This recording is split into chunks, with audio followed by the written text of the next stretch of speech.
Oh, Rubén, ¿cómo estamos?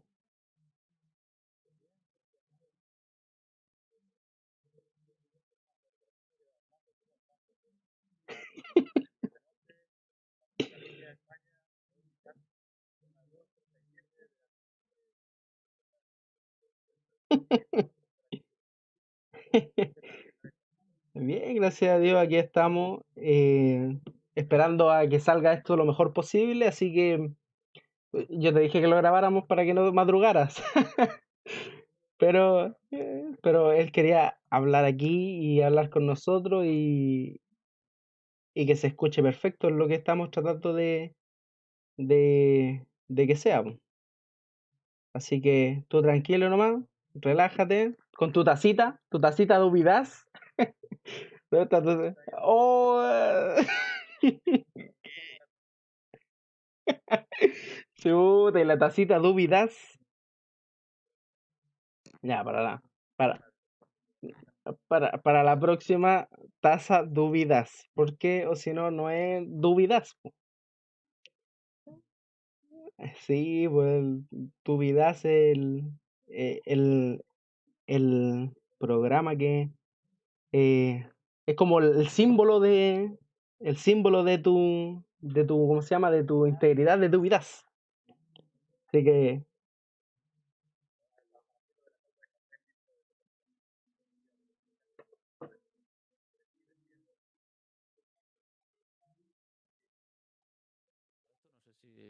No sé si la gente sabrá de qué va esto de Dubidas y tal, pero estamos ya en directo, el sonido va bien, todo en orden. todavía no me conformo. Me dijeron que no te escuchas tú. Ah, no se me oye a mí, Sí, pero ¿de que me falta ahora, volumen no, o...? no, no, problemas técnicos de acá, pero tranquilo. Ya, ahora parece que ya Vale, está vale, ahí perfecto. vale, está bien. Tú tranquilo, tú Ya tranquilo. tú dirás. Sí, yo estoy tranquilo. Supongo que vosotros estaréis a varias cosas a la vez ahí para que todo funcione. Yo, con que funcione la cámara aquí... Ay, ay. Ya. Mm, Entonces nos mm. acaban de confirmar. Bienvenidos a Religión al Descubierto en tu canal BC Online. Así que quiero darle la bienvenida a todas las personas que se estéis conectando. Acuérdense de estar compartiendo, dándole like, me gusta, comentando para que te estemos mencionando y enviándote tus respectivos saludos, porque te amamos y te queremos y te llevamos aquí. Así que, primero que todo, me gustaría presentar a nuestro increíble invitado de talla internacional. Él es un erudito, una persona académica en el área de la historia. Y hoy día nos viene a deslumbrar con estos conocimientos que tiene nuestro querido amigo Rubén. Así que me gustaría que te presentaras, amigo mío. Madre mía, qué ganas tengo de escucharme después de decir eso tú, ¿eh? Eh, que me presente. Bueno, pues me llamo Rubén.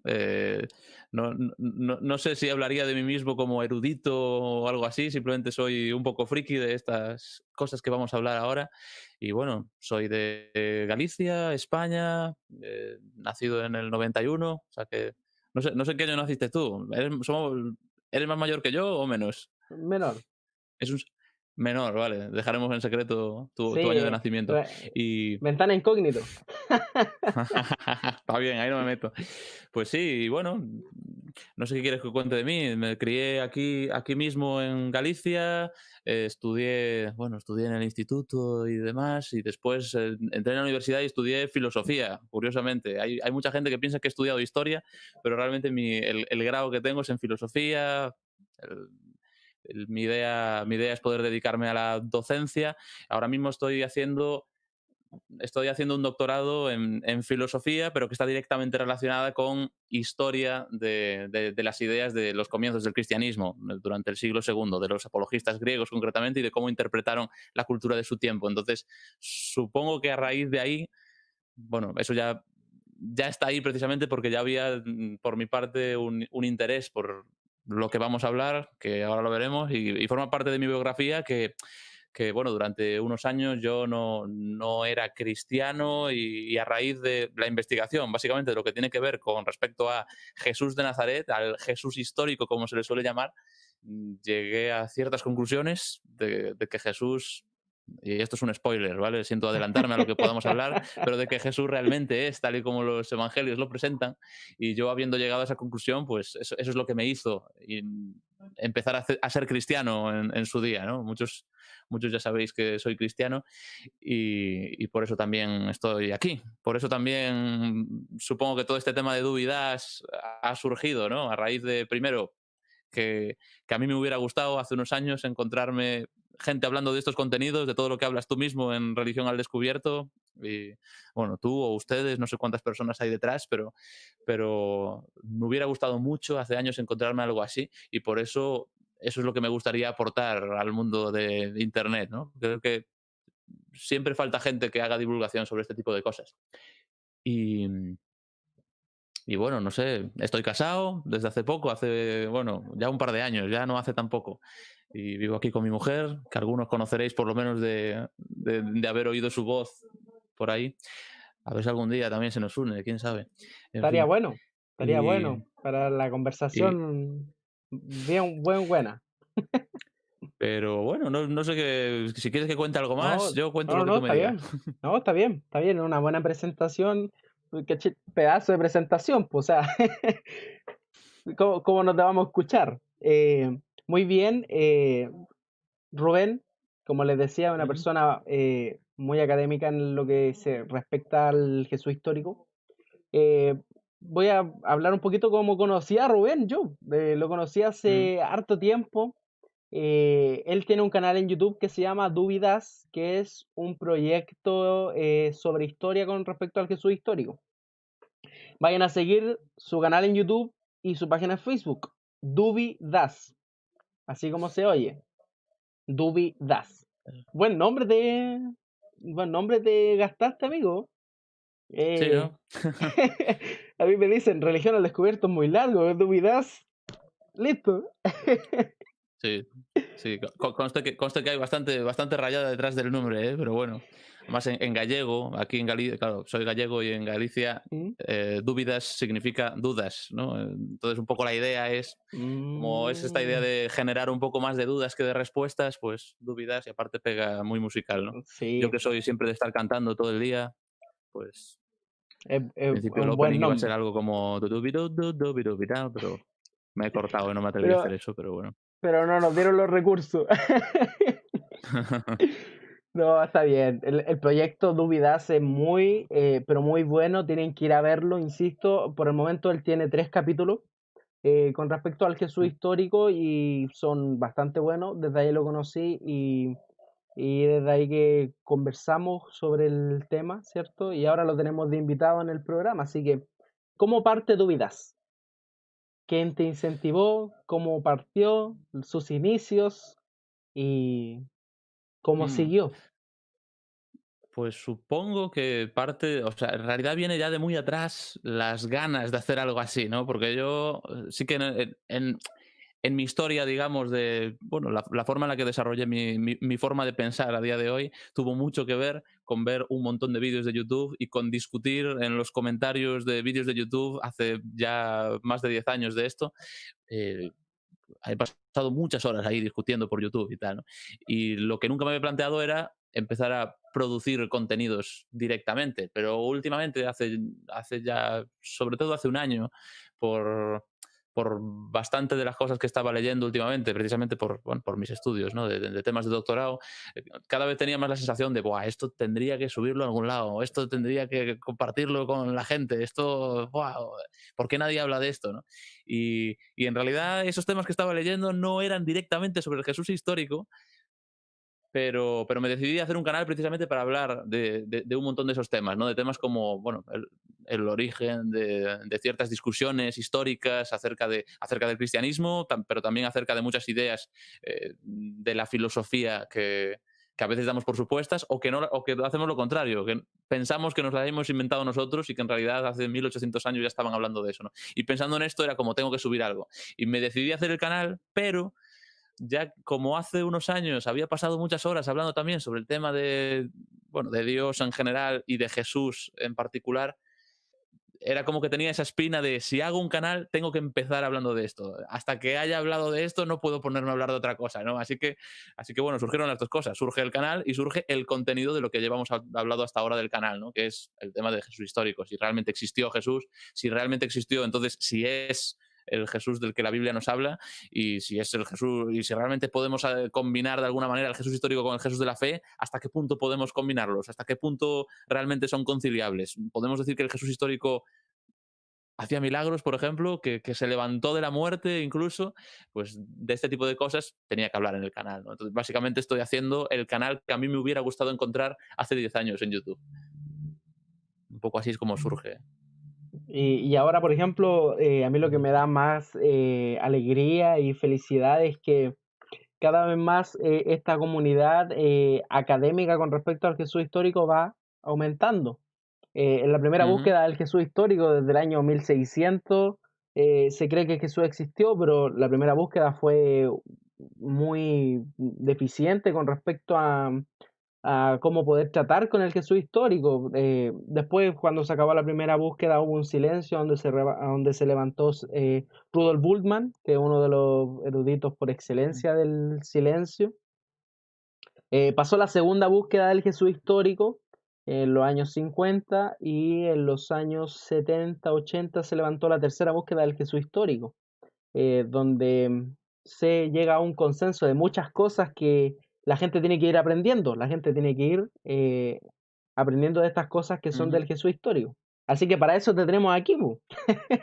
Sí, está bien, está bien. Ojo que a veces simplificamos también un poco, ¿eh? Yo creo que hay, a veces los esquemas pueden ser útiles, y este esquema de Tom Wright de las 3 búsquedas es algo que es muy interesante porque tiene parte de verdad, pero al mismo tiempo no olvidemos que en medio de cada búsqueda, incluso en los momentos en los que llamamos momentos de silencio, siempre ha habido personas y siempre se ven personas que han Claro. estudiado esto de una forma, bueno, muy similar a como lo hacen los estudiosos a día de hoy, ¿no? Pero es cierto que hoy es como si proliferase un montón de estudios, un montón de personas eh, con enfoques multidisciplinares, independientemente de las confesiones religiosas que cada uno tenga, ¿no? Cada vez yo tengo la sensación de que está más de moda. Siempre van saliendo, bueno, no sé si cada vez está más de moda, pero el hecho es que hay modas y a día de hoy por lo menos hay mucha gente que está hablando de esto. En fin, perdón, Sí. No, sí, está bien, está me bien. enrollo muy fácilmente, lo iréis viendo. No, está bien. Incluso hay algunos escépticos que he escuchado decir, gracias a Jesús, ¿cómo? Con esas palabras. O sea, Jesús está de moda, está en pleno auge, en el que Jesús es un personaje, eh, diría yo, el más importante de la historia. Eh, Ujú, Dentro de la historia se ha tenido una fascinación muy grande por lo que es Jesús, su enseñanza, sus discípulos, y podríamos estar con eso entrando en lo que es el tema de hoy día. Así que no se ujú. olviden de estar comentando, ¿cierto? Poner tu dedito para arriba, tú me encanta, tú me enorgullece, tú te felicito, ahí para que nosotros te podamos estar saludando, ¿cierto? No te olvides de estar compartiendo también esto en tus redes sociales para que le esté llegando a todas las personas que sea posible. Acuérdate también de seguir la página BC Online, la página de Religión al Descubierto y la página y canal de Dubidas, ¿cierto? Así que me gustaría Ujú. que empezáramos con el tema y me gustaría que empezaras orando, amigo Rubén.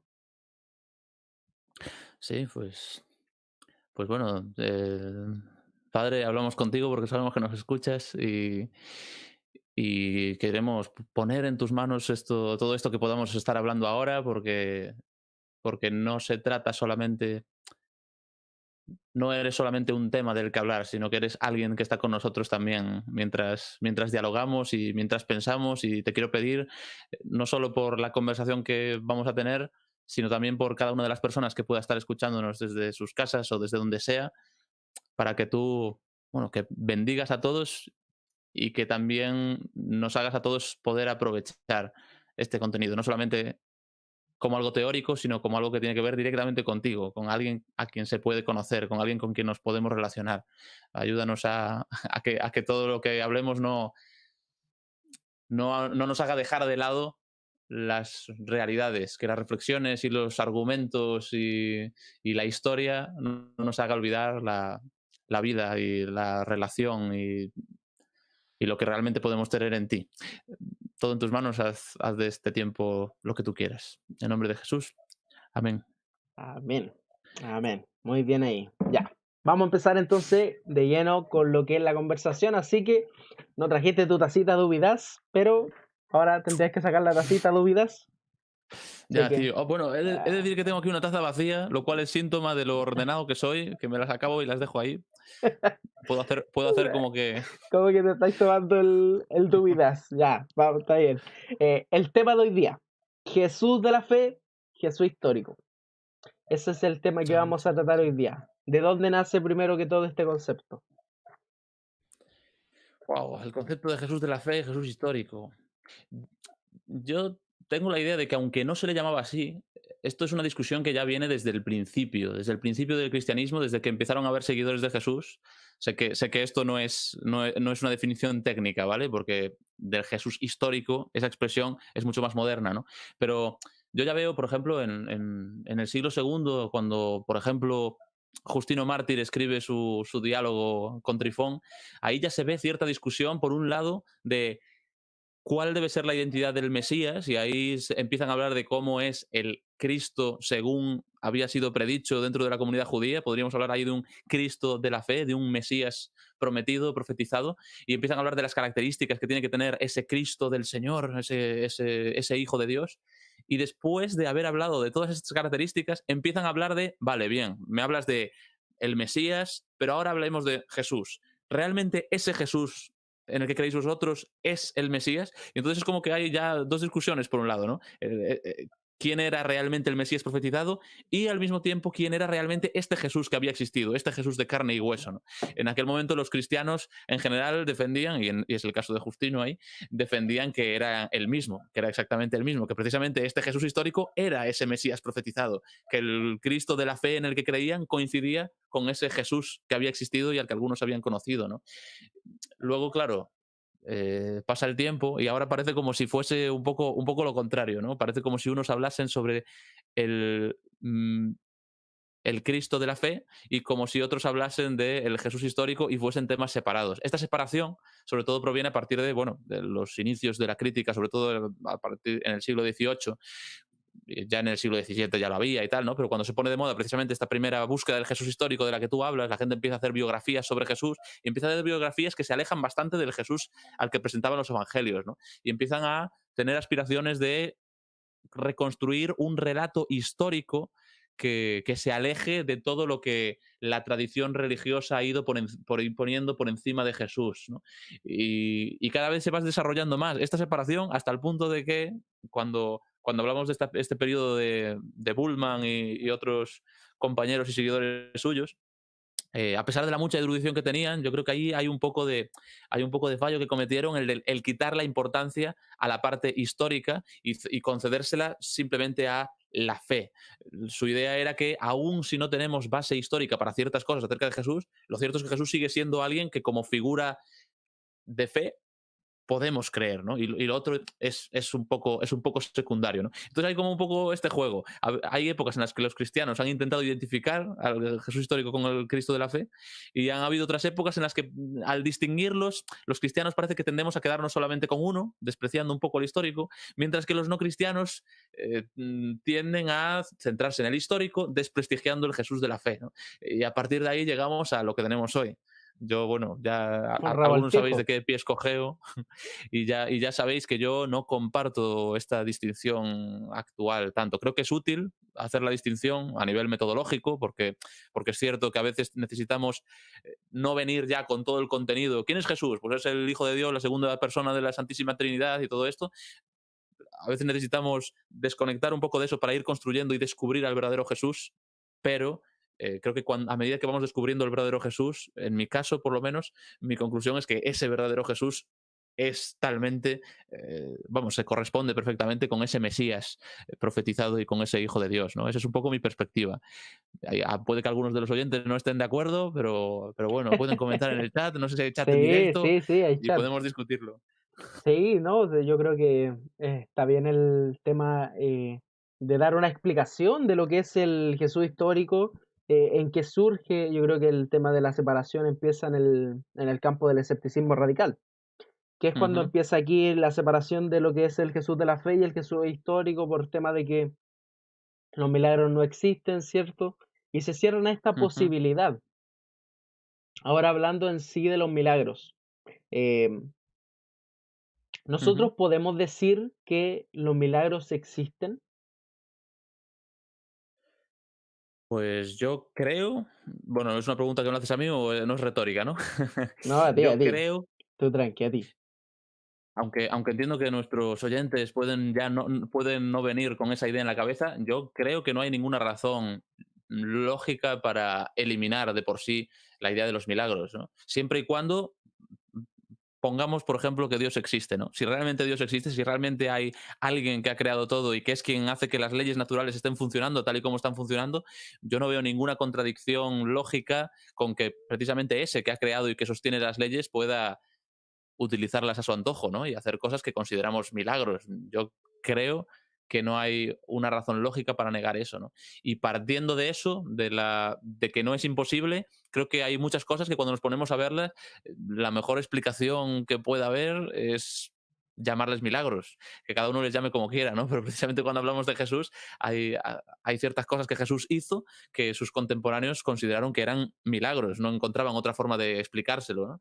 Y que yo creo que algunas de ellas a día de hoy tampoco tenemos ninguna otra explicación que no sea el llamarle milagro, ¿no? Sin ir más lejos, algo como la resurrección, por ejemplo, ¿no? Como, ¿por qué razón en general quienes no creen quienes no son cristianos consideran que la resurrección es algo que no tiene que ver con el Jesús histórico, a pesar de que hay no solo testimonios antiguos, sino también vidas entregadas de personas que tenían la convicción de haber visto a Jesús resucitado, a pesar de que hay una tumba vacía que está ahí, a pesar de que se inicia el cristianismo en sus comienzos lleno de personas que tenían esta convicción, que no era una convicción religiosa, era una convicción de una experiencia que habían tenido. A pesar de todo esto, ¿por qué se niega directamente la resurrección de Jesús? Porque, claro, es que suena a Una milagro, cajita. es la única explicación, que sea un milagro, ¿no? Y si de punto de partida rechazo los milagros, tengo que rechazar esto también. Es ¿De como la acuerdo? reflexión de David Hume. Es como empezar Ujú, sí. el tema de negar los milagros, empezando por la suposición de que los milagros no existen.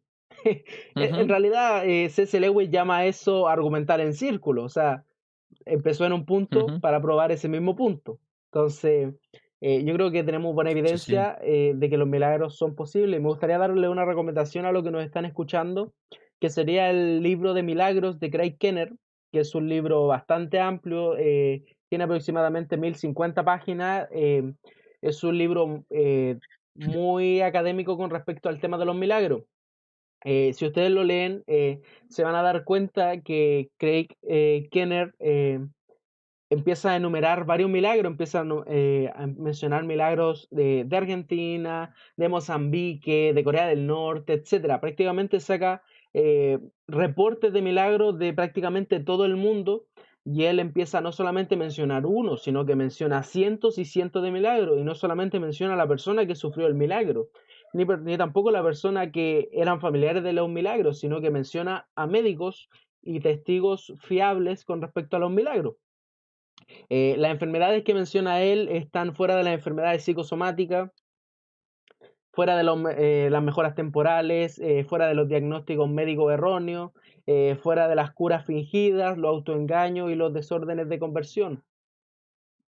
Así que les recomiendo ese libro llamado Milagros de Craig Kenner. También pueden encontrar algunos pocos milagros dentro del caso de los milagros de Lee Strobel, que lo pueden encontrar en las bibliotecas de acá de Santiago de Chile, donde pueden empezar a ver un poquito de los milagros que se mencionan ahí. Así que yo creo que Ujú, tenemos buena evidencia. Otra pregunta, sí. Que por Rubén. cierto, ¿Mm? no quita que yo creo que a veces también hay mucho escepticismo porque puede haber casos en los que se habla de milagros y que en realidad no lo hay, ¿no? Pero quiero invitar a todos a pensar que el que haya personas que se puedan inventar cosas y el que haya algunos engaños no quiere decir que todo sea inventado, ¿no? Y entonces, Claro, bueno, por eso os animo a que no lo deis por descartado antes de empezar la investigación, simplemente porque hayas visto algún exceso o algo inventado en algún otro lado, ¿no? Porque claro, creo que hay de todo y hay algunos que son reales, ¿no? claro. Eh, Claro, incluso eso me Adelante, hace Tomás. acordar una cita eh, de el médico Reginald Frank, disculpen, en un metaanálisis que él hace con respecto a los milagros, y él es un escéptico. Su libro se llama Milagros Curativos, está en la página 165, y la conclusión de su libro dice lo siguiente: la creencia en que ocurren casos de sanidad milagrosa en el hoy es intelectualmente aceptable. Entonces, viendo la postura de los metaanálisis con respecto a las cosas que nosotros podemos saber, no hay que descartarlo todo en sí, sino que todo tiene que ser pesado y analizado, ¿cierto? Ujú. Volviendo al Jesús histórico, yo sé que hay casos de personas que hacían milagro en el primer siglo. Bart Ehrman menciona varios dentro de su libro Cómo se hizo Jesús Dios. No me acuerdo el nombre exacto del libro. Menciona a Polonia de Triana, menciona a Mendoza, menciona al exorcista Eleazar, menciona no me acuerdo el nombre, la persona que dibujaba los círculos, ¿tú te lo sabes? Ajá. Sí, el dibujante de Cirque, Honmi, ¿no? O, a ver si Homni parece que se llama. estamos aquí tergiversando la historia, ¿no? No quiero arriesgarme, pero El dibujante de círculos. Son ujú, personajes históricos que se les conocía como ujú, personas que hacían milagros, hacedores de obras maravillosas, algunos les llaman hechiceros, magos, charlatanes, he ujú, escuchado también que le han dicho. Eh, la pregunta es la siguiente: ¿cuál es la diferencia entre ellos y Jesús? Porque podemos aceptar que Jesús hace milagros, pero cuando aceptamos que Jesús hace milagros, también tenemos que aceptar que todos los demás hacen milagros. Entonces, ¿cuál es la diferencia ujú. entre Jesús y todos los demás? Guau. Creo que hay unas cuantas, ¿no? Primero, ya cuando. Y la más importante no es esta, ¿eh? Pero antes de nada, decir que si estudiamos la forma en la que hacía. En qué consistían los milagros de Jesús, puedes llamarle si quieres magia, pueden llamarle hechicería, que cada uno les llame como quiera. Pero si se estudia qué es lo que Jesús hacía, vemos que en realidad es muy diferente de lo que hacían otros taumaturgos de aquel tiempo, ¿no? Hay quien ha estudiado esto, ¿no? De cómo tú estudias por ejemplo, el Sefer Harachim, ¿no? El libro de los misterios del judaísmo de aquel tiempo y algo antes, ¿no? O por ejemplo, estudias los papiros de la Grecia mágica y ves que toda la magia de la que se habla normalmente está hecha para buscar el bien propio, quizás para buscar la venganza con respecto a otros. Es algo más parecido a la magia que hacen, bueno, de la que hablan las brujas de hoy en día, digamos, ¿no? Como para buscar el amor, para poder hacer que te vaya bien la vida y para poder vengarte de tus enemigos de diferentes formas, ¿no? Y vemos que en los milagros de Jesús son algo totalmente diferente. Es decir, los milagros de Jesús son siempre, siempre, sin ninguna excepción, siempre para buscar el bien de otras personas, nunca para vengarse. No hay ningún caso de ningún milagro de Jesús que sea para castigar a alguien, a no ser que consideres que la higuera a la que maldijo Jesús, la pobre, pues quizá podría ser digna de lástima, ¿no? Pero nunca vemos ningún caso de ninguna persona que es maldita por Jesús y que utilice Jesús algún tipo de magia para actuar sobre ella, que es lo que normalmente sí se ve en otros taumaturgos, ¿no? Ahora, lo más importante que creo que sí que distingue a Jesús ya no es solo en qué consistían esos milagros específicos, sino también en la base histórica precisamente que tienen, ¿no? Porque esto eh, claro, sobre algunas otras fuentes, por ejemplo, si hablamos de Apolonio de Triana, y te pones a estudiar precisamente qué es lo que se dice que hizo Apolonio de Triana y te pones a ver cómo se desarrolla, parece que está bastante claro que en un contexto de un cristianismo creciente, precisamente se intentaba poner en alza a una figura inventando ciertas cosas de ella que algunas de ellas son directamente tomadas de Jesús, otras no todas lo son, ¿no? Y es algo similar a lo que hacen algunos evangelios apócrifos posteriores al añadir a Jesús ciertos milagros que hacían otros taumaturgos, ¿no? Ahora, los milagros de Jesús no provienen simplemente de alguien que haya inventado cosas un siglo después, ni provienen solamente de una fuente que hable de ellos, a diferencia de todos estos otros.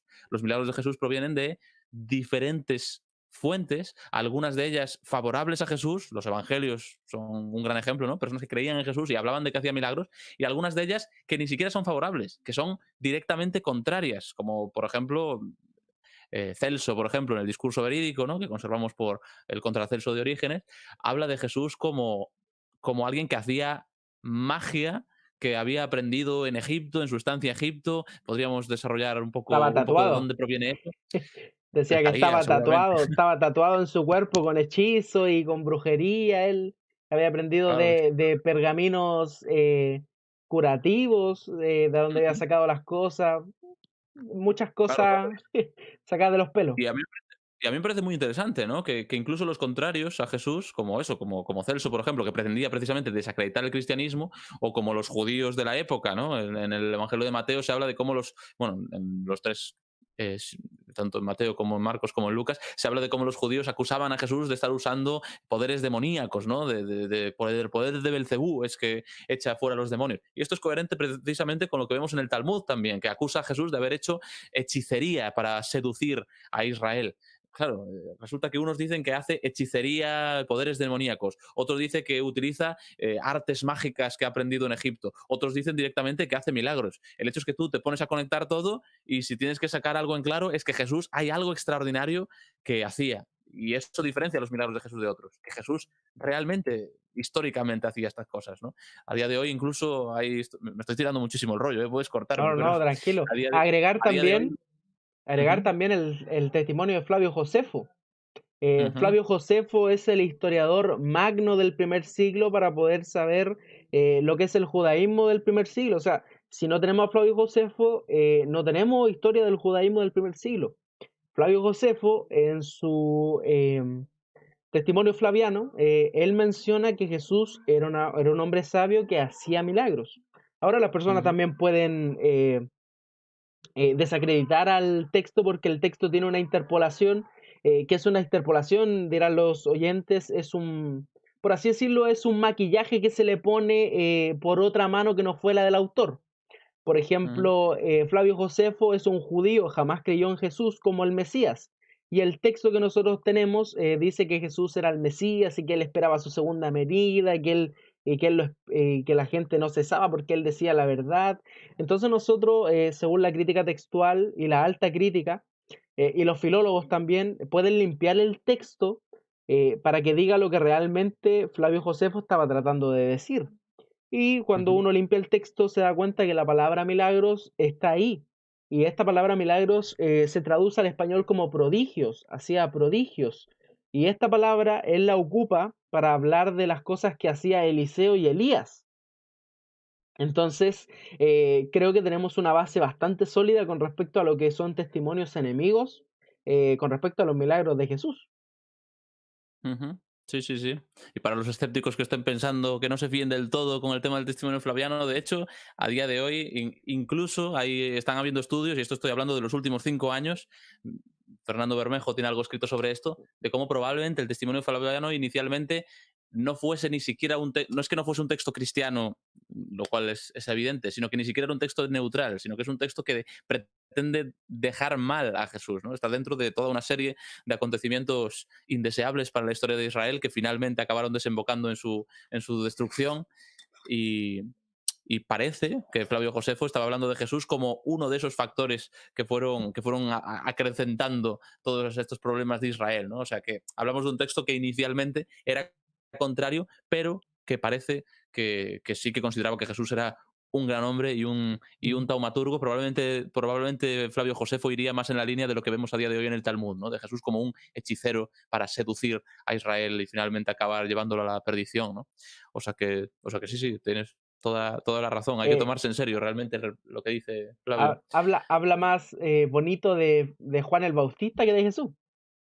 Ujú. Sí, sí, más bonito y más cantidad de información, fíjate. Claro, entonces pensar que el testimonio flaviano sea una interpolación o una sacada de contexto y no es solamente la única vez que menciona a Jesús, también lo menciona después, menciona al hermano de Jesús llamado Santiago. Pero volviendo al Ujú, tema de los milagros, entre Jesús y estos hacedores de milagro hay muchas diferencias. Han nombrado mm, algunas con respecto al testimonio y con respecto a los testimonios enemigos también que estuviste mencionando. ¿Hay más ujú. diferencias con respecto a los hacedores de Mm. milagros del primer siglo? Bueno, quizás podríamos hablar ahí de una diferencia en cuanto a cómo interpretaba Jesús sus propios milagros, ¿no? Porque, claro, Ujú, hemos hablado de cómo eran esos milagros, hemos hablado de si ocurrieron realmente esos milagros, y claro, si pensamos que ocurrieron, que realmente Jesús era ese sanador, que incluso, ya digo, incluso historiadores no cristianos a día de hoy, como Bermejo citado ya, o como Piñero, aceptan que Jesús hacía cosas que sus contemporáneos interpretaban como milagros, ¿no? Pero una tercera cosa es cuál era la interpretación que Jesús hacía. Porque fíjate, ningún taumaturgo o exorcista o sanador que conozcamos de aquel tiempo consideraba que sus milagros fuesen una muestra, por ejemplo, de lo que, bueno, voy directamente al tema, ¿no? Jesús, al hacer a veces algunos milagros, interpretaba él mismo esos milagros como algo que significaba que el reino de Dios directamente estaba viniendo a la tierra. O sea, Jesús directamente consideraba, fíjate, en el Evangelio de Juan, por ejemplo, todos los milagros que aparecen ahí, aparecen siempre como Señales. señales. Y cada una de esas señales, y es la expresión que usa Juan en nuestras traducciones, pretende representar alguna cosa. Fíjate, por ejemplo, cuando Jesús resucita a Jairo, por ejemplo, en el Evangelio de Juan. No se trata simplemente de que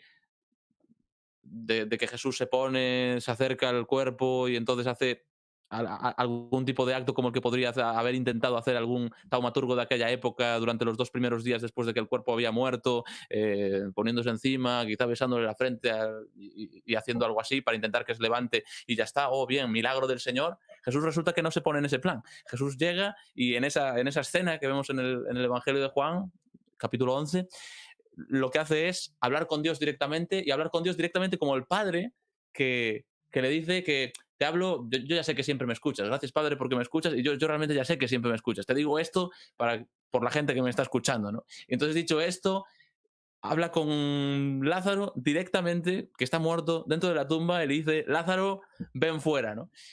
Parece como si Jesús considerase que tiene una autoridad tremenda y que esos milagros en realidad son señales que simplemente sirven para hacer ver a la gente lo que Jesús es, el Hijo de Dios a quien el Padre siempre escucha y que tiene la autoridad para hablar directamente a la muerte y la muerte huye, ¿no? Y entonces el muerto revive. Sé que estoy citando Juan y esto es un milagro que muchos no consideran que forme parte de las primeras tradiciones, pero incluso si vamos a los milagros que sí vemos que forman parte de esas tradiciones, parece que vemos lo mismo ahí, ¿no? Si, por ejemplo, vemos las historias de la tempestad, de cómo Jesús calma la tempestad, que eso está en cada uno de los evangelios sinópticos, vemos que Jesús habla con la misma autoridad también hacia el viento, hacia el mar directamente, ¿no? No dice ni se pone a soltar algún tipo de ritual, ni empieza a orar fervientemente intentando que el Padre le escuche, sino que él tiene la convicción de que si él le dice al mar silencio, calla, enmudece, el mar va a hacer caso, ¿no? Y por eso estas personas que están a su alrededor empiezan a decir, pero ¿quién es este hombre? Que no es quién es este hombre que cuenta con el favor de Dios, no es quién es este hombre que Dios cumple sus oraciones, no, quién es este hombre que hasta el viento lo obedece, hasta el mar lo obedece, quién es este hombre, ¿no? Nadie se preguntaba eso con ningún otro taumaturgo, porque bueno, supongo que nadie hoy va a un curandeiro, y llamamos aquí, no sé si ahí tienen el mismo concepto, ¿no? Un Nadie va a uno de chamán. esos pensando, un chamán, ¿vale? Nadie va a un chamán pensando que pueda ser el camino, la verdad, la vida o el hijo único y verdadero de Dios a quien el viento y las olas le obedecen. Pero cuando Jesús hacía milagros, la gente sí se llevaba esta impresión. La gente se arrodillaba y decía, apártate de mí porque soy pecador, ¿no? Lo vemos en el caso de Pedro, que también está ese caso en los sinópticos, ¿no? Jesús incluso utilizaba sus milagros como argumento a veces hablando con otras personas. Sé que esto está en Juan, ¿no? Pero les dice que incluso si no me creéis a mí, entonces creed a las obras que yo hago. Fijaos las obras que yo estoy haciendo. Creedlas a ellas, ¿no? Como mis milagros son una prueba de algo más. Y esto es algo que creo que también diferencia a los milagros de Jesús.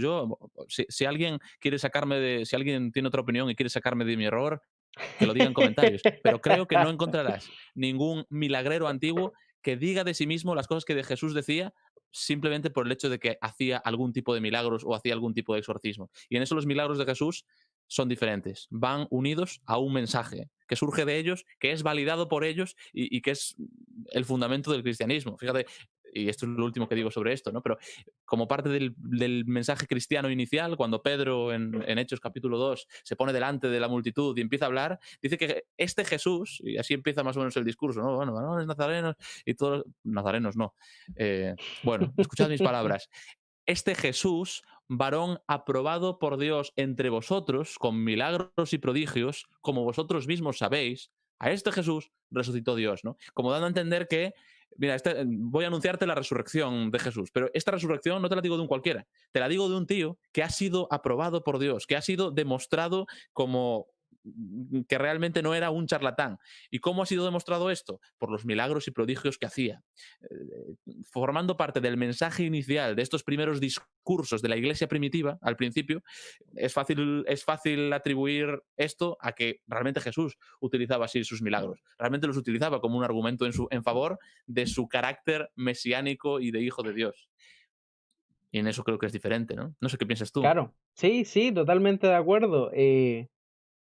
El hecho de que Jesús ocupaba los milagros para confirmar su ministerio, el hecho de que Ujú, tenemos muchas fuentes, no solamente cristianas, tenemos los evangelios, el libro de Hechos, las cartas de Pablo, todas las cartas de la primera, de la segunda, la tercera y cuarta generación de cristianos, que hablan sobre los milagros y prodigios, empezando por Clemente de Roma, Ignacio de Antioquía, Papías de Irápoli, Policarpo de Esmirna, Justino ujú, Mártir, Clemente de Alejandría, Orígenes, eh, tenemos muchas personas, Tertuliano, etcétera, hasta llegar incluso hasta Jerónimo y Eusebio de Cesarea, que yo los tomo como el tope límite de lo que es el tema biográfico, por el tema de que tienen que pasar ciertos años, por ejemplo, entre la muerte de Alejandro Magno y su escritura pasaron ciertos años, pasaron 400 años.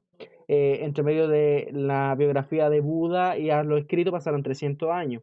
Entre medio ujú. de la muerte de Mahoma a los escritos biográficos pasaron 200 años. Entonces, trato de tomar un límite que sea como prácticamente a los 400 años, empezando desde la primera generación de cristianos, que serían los evangelios, Ujú, y terminar con Jerónimo, que sería el último.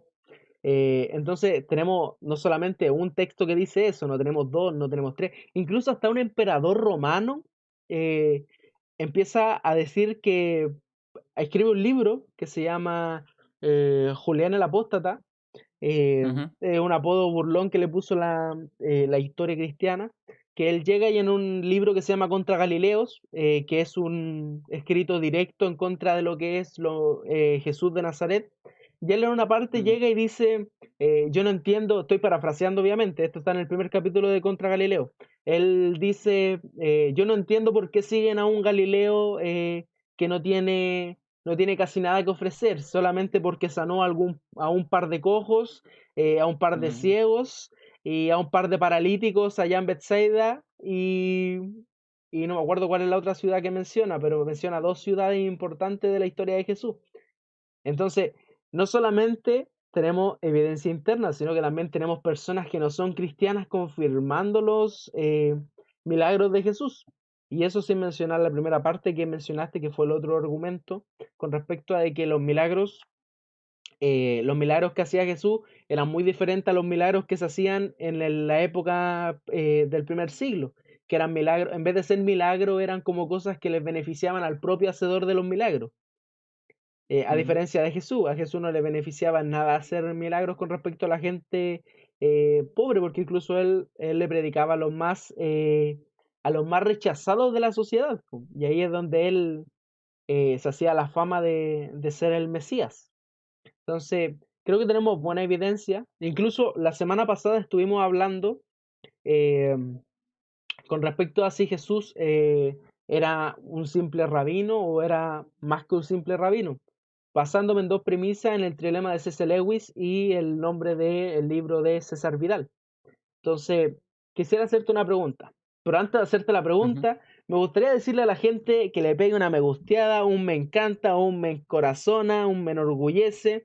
Acuérdense de estar siguiendo la página de Dubidas en Facebook y también estar siguiendo a Dubidas en el canal de YouTube, donde hay unos excelentes videos que les recomiendo. Acuérdense de estar siguiendo Religión al Descubierto, que vamos a hacer ya 1000 personas ya ahí en la página. Es un milagro y esperamos ser muchos más. También seguir a la página de BC Online, que es la página predilecta, el canal de Chile y Radio. Así que, por favor, acuérdense, estar escribiendo también sus comentarios. Voy a estar leyendo un poquito de comentarios.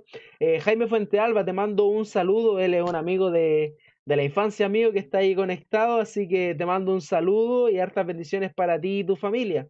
Natalia Martínez también que nos está viendo, que es mi hermana. Así que le mando un beso, un saludo también. Alexander Adame, que también es mi hermano, que también anda conectado. Los otros nos han escrito y no nos han dicho nada, así que acuérdense, denos la evidencia de que están ahí para que le mandemos su respectivo saludo y su bendición, que es lo que nosotros queremos sentirnos cercanos a ustedes. Así que, ahora sí, después de toda esta publicidad, te quiero hacer la pregunta. Ujú, Rubén, nosotros cuando incluso nos dimos cuenta, vamos a hacer aquí vamos a hacer el abogado escéptico para ujú, hacerte la pregunta. Noté que cuando hablabas de Jesús y los milagros, mencionaste mucho a lo que es el Evangelio de Juan. ujú, Eh, el Evangelio de Juan fue el último en escribirse, en el año 90 aproximadamente, donde Jesús ya se divinizó completamente. Empezó siendo un hombre común y corriente y con el pasar de los años se fue divinizando. ujú, En los evangelios sinópticos no se nos presentan referencias claras con respecto a que Jesús es Dios. Este es un típico argumento que ocupan eruditos como Bart Herman, Antonio Piñero, John Dominic Cruzan, P.C. Sanders, eh, Gerd Luderman, entre otros eruditos que van al mismo punto. ujú. La pregunta es la siguiente. ¿Jesús se proclamó como Dios o dijo ser Dios o dio alguna evidencia de ser Dios en los evangelios sinópticos, en especial en el Evangelio de Marcos, que dicen que fue el primero, aunque yo creo que fue el de Mateo? Pero eh, ahí la digo nomás. Creo que el Evangelio de Mateo tiene una versión aramea que estamos tratando de encontrar y debe estar por ahí, una versión bastante primitiva. ¿Cómo se nota que te gusta César Vidal, eh? Oye, y César Vidal dice que el Evangelio de Juan es más antiguo. Dice que es Sí, sí, sí, justo. es del año 45, 50 aproximadamente. No sé, no me la compro Sí, sí, mucho. sí. Yo creo que es más antiguo. O sea, no, no más Mm. antiguo, más tardío. Ahí sí, yo creo que es más Ya, ya, tardío. ya. Creo que Sí, sí, tiene no, como una yo no. influencia más helénica que, bueno, en todo caso, Filón de Alejandría también tiene esta influencia. No, yo creo que existe en Mateo el primero por el tema de la tradición cristiana, Ujú, que dice que Mateo estaba escrito en hebreo y si no me equivoco, hay una fuente que no la he podido encontrar y llevo mucho tiempo tratando de encontrarla y le he preguntado a mi profesor eh, de historia bíblica para que me ayude a encontrar esa cita que menciona que se encontró un fragmento pequeñito de una buenaventuranza en arameo. Así que, pero la vamos a encontrar, tranquilo, la vamos a encontrar. ¿Jesús fue divinizado o él se proclamó como una divinidad? Uf, pues consta que has dicho varias cosas que me parecen interesantes para hablar, ¿eh? Luego lo podemos hablar. Dale nomás. Pero sobre la pregunta general que haces, yo creo. Es que una parte de mí quiere decir que ambas cosas. No quiero parecer aquí un hereje, ¿no? Pero es cierto que hay ciertas. Digamos que la doctrina cristiana se ha ido desarrollando con los años y ha ido clarificando ciertas cosas y hemos ido inventando palabras a veces para explicar cosas que no estaban en la Biblia, ¿no?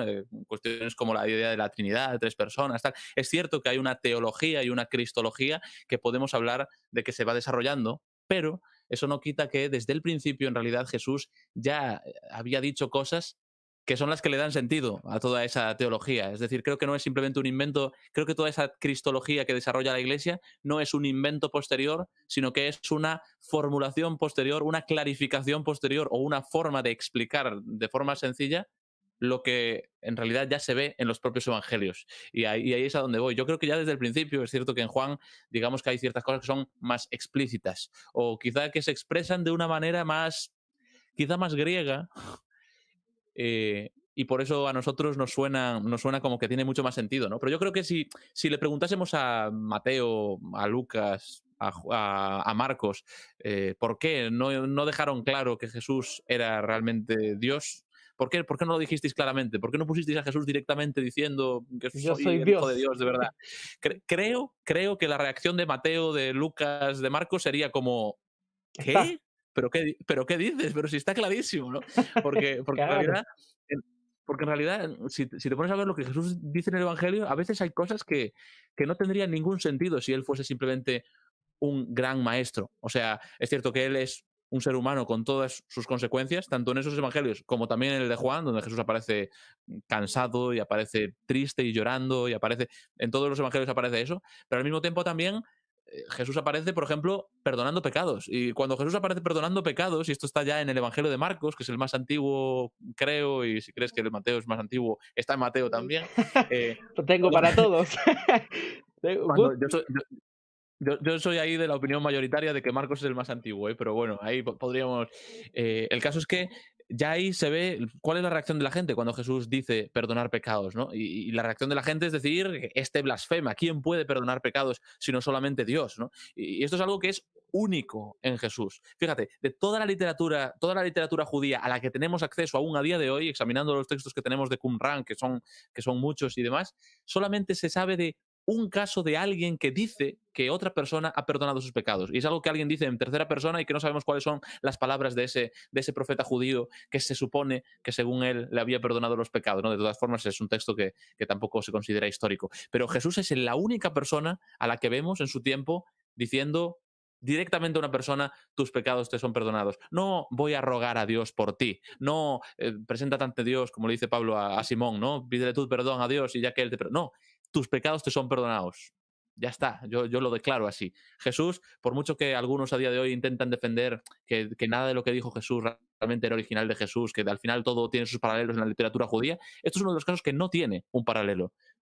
Y desafío a nuestros oyentes a que busquen a alguien que diga a otra persona, tus pecados te son perdonados. Esto es algo que Jesús ya dice desde el principio. Y solo Dios podía perdonar pecados para cualquier judío, ¿no? O, por ejemplo, Jesús ya desde Marcos también habla de que nuestro destino eterno, la salvación eterna o la condenación eterna de la que Jesús hablaba, depende de lo que hagamos con Él. El que se avergüence de mí y de mis palabras, de ese se avergonzará también el Hijo del Hombre cuando venga en su gloria. Son palabras muy fuertes, ¿eh? Jesús está vinculando a sí mismo como, mira, si no dependes de mí, si no vienes a mí, si te avergüenzas de mí, entonces estás perdido, ¿no? ¿Y quién podría decir algo así si no es Dios mismo, ¿no? Porque Dios era de quien habían hablado anteriormente como el Salvador. Tú lees, no sé, lees por ejemplo Jonás y habla de cómo acaba su oración cuando está ahí una vez que lo han tirado al mar y todo eso, acaba su oración diciendo que la salvación es del Señor. Y ahora Jesús viene diciendo como si la salvación fuese algo mío, ¿sabes? Y eso es algo que solamente Dios tendría autoridad para decir. Ni siquiera el sumo sacerdote Aarón se atrevió a decir cosas similares a esas, ¿no?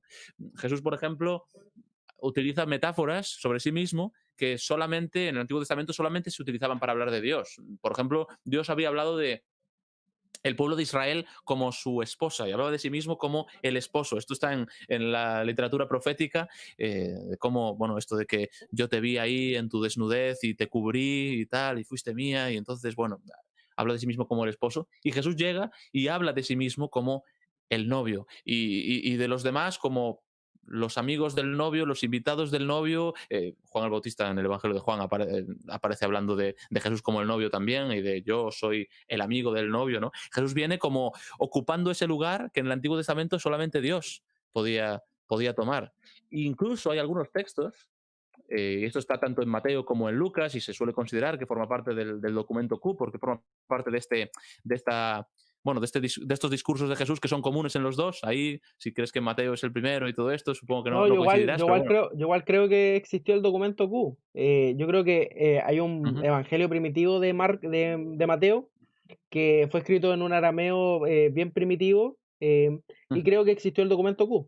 Así que Vale, vale, tranquilo, vale. tranquilo. Está bien, está bien. En cualquier caso, vamos, que forma parte de estos textos y de Ujú. los textos en los que estos textos se basan, en los que Jesús aparece hablando directamente, diciendo cosas como, por ejemplo, Jerusalén, Jerusalén, ¿cuántas veces quise juntar a tus hijos como la gallina junta sus polluelos debajo de sus alas y tú no quisiste? Y Jesús ahí parece claramente estar hablando de lo que Dios ha estado intentando hacer, mandando un profeta tras otro, a- Y como, los como, mata. como dice el profeta, ¿no? Siempre he estado extendiendo mis brazos ante un pueblo rebelde. Eso que Dios había hecho a través de los profetas, Jesús llega y dice, ¿cuántas veces he intentado hacer esto? ¿Quién había intentado hacer esto? ¿Quién era el que estaba enviando profetas para intentar juntar a Jerusalén como la gallina junta sus polluelos bajo sus alas? Era Dios quien había hecho eso. Jesús está hablando directamente como si él fuese el que estaba haciendo toda la historia, eso que Dios había estado haciendo. Y esto no está en el Evangelio de Juan, está en otros, ¿no?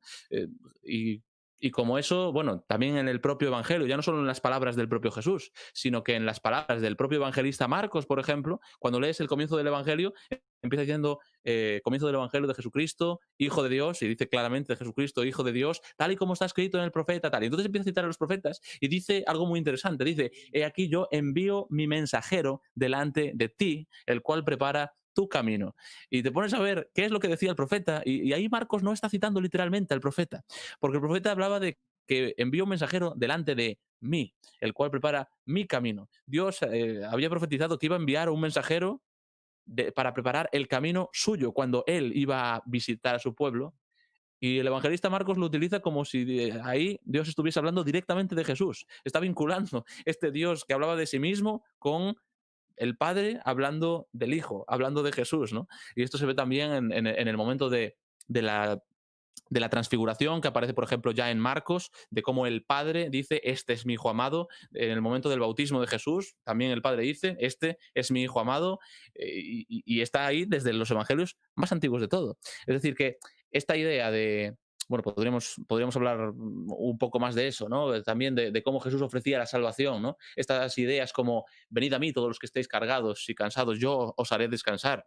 No es volveos a Dios, eso es lo que diría cualquier profeta. Volveos a Dios y Él os hará descansar. Es Habéis lo que sido decía rebeldes, Juan el pero Él os... Bautista. Exactamente, exactamente. Y fíjate, de repente Jesús dice, no volveos a Dios, volveos a mí, venid a mí. ¿Qué profeta anteriormente había dicho eso? Lo siento por los que buscan paralelismos en la literatura judía, pero por muy cercano que sea el paralelo, no encontrarás un profeta diciendo algo tan tajante como lo que Jesús decía de sí mismo. Y esto, insisto, no está en el Evangelio de Juan, que se escribió posteriormente, y toda esa historia. Está ahí desde los primeros evangelios. Luego quizás Juan puede decirlo con otras palabras que a nosotros nos suenan más potentes, ¿no? Porque no es lo mismo, claro, cuando ya Jesús dice, el Padre y yo somos uno, ahí es como, vale, bien, para nosotros ya es como, ya lo está diciendo claramente. Sí, pero cuando Jesús habla en Lucas y Mateo como si fuese directamente el Padre hablando, eso nos pasa desapercibido. Bueno, tenemos que leer, simplemente, creo que simplemente hay que prestar un poco de atención y se ve cómo Jesús no se consideraba a sí mismo un simple maestro. Eso proviene ya de Jesús mismo, Claro. creo, vaya. No Sí, sé, ¿qué opinas tú? sí, sí, el tema de la divinidad de Jesús se ve incluso en pasajes como cuando él dice que es mayor que el templo, cuando él Mm, dice que la salvación depende de la relación que tú tengas con él, si es que crees en él. Eh, Datos como eso son bastante eh, radicales a comparación de otros rabinos que yo en estos tiempos he estado estudiando bastante con respecto a las fuentes rabínicas y los rabinos tenían un respeto especial a lo que era Dios, a lo que es el mm, Padre. Y en mi opinión, yo creo que ningún rabino, en el tiempo de Jesús, ningún fariseo o saduceo hubiera tenido el coraje de poder decir tus pecados te son perdonados o el hecho de decir que la salvación depende de ti. Creo que esas frases son tan radicales que solamente Jesús las pudo decir. Así que totalmente de acuerdo con respecto al tema de sus afirmaciones. Y con respecto a los evangelios sinópticos, se nos presentan un Jesús que se proclama como Dios, no directamente en el sentido de que yo soy Dios. No lo va a decir así en español porque no es la intención del escritor decir yo soy Dios. O sea, Jesús tampoco iba a decir, pararse en una plaza pública a decir yo soy Dios. No, al contrario, sino que daba como a entender para que las personas supieran que Él era Dios. No era necesario andar mm, proclamándolo por todos lados, pero la gente lo entendió muy bien. Y también lo que me gustaría mencionar, estamos mencionando solamente los evangelios sinópticos y el evangelio de Juan, que también lo citamos, pero las cartas de Pablo se ven algunas cartas que son más antiguas que los evangelios.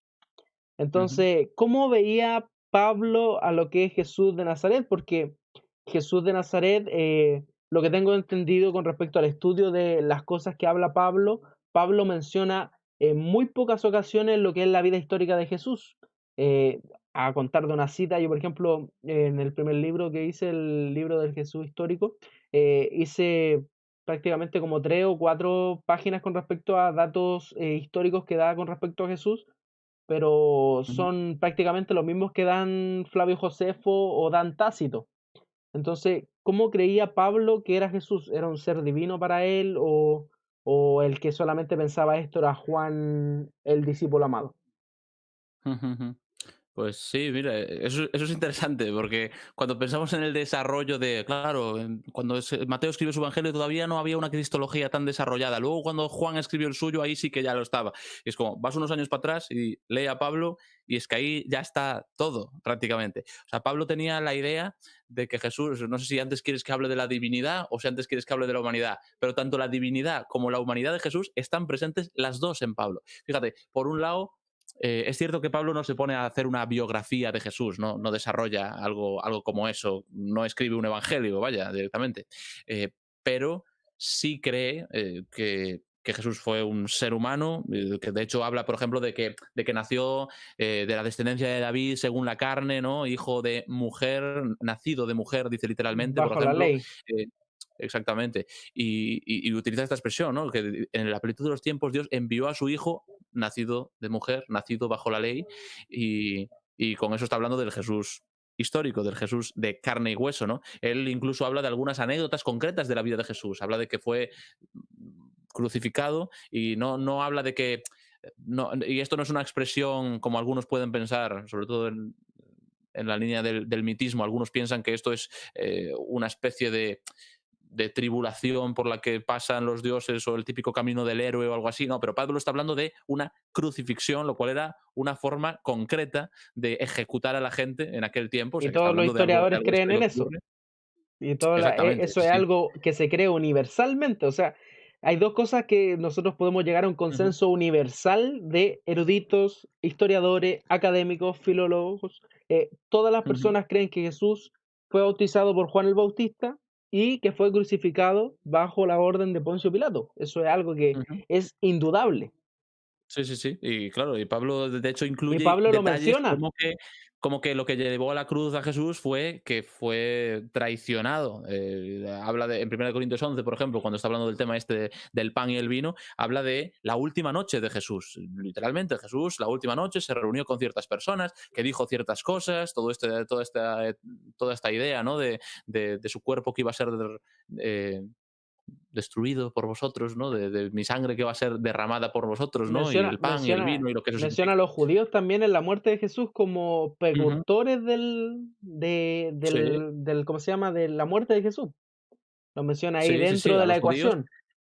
sí, y a los judíos y a los romanos también, incluso. O sea, habla de las autoridades en general. En 1 Corintios 2 habla de las autoridades de este siglo, las autoridades del mundo, que no conocieron la verdad, porque si lo hubieran conocido, no habrían crucificado a nuestro Señor y tal, ¿no? Al autor de la vida y todo esto. Y habla a veces incluso de enseñanzas concretas de Jesús. A veces lo cita literalmente, directamente, ¿no? Como cuando, por ejemplo, dice que la Escritura dice que el obrero es digno de su salario.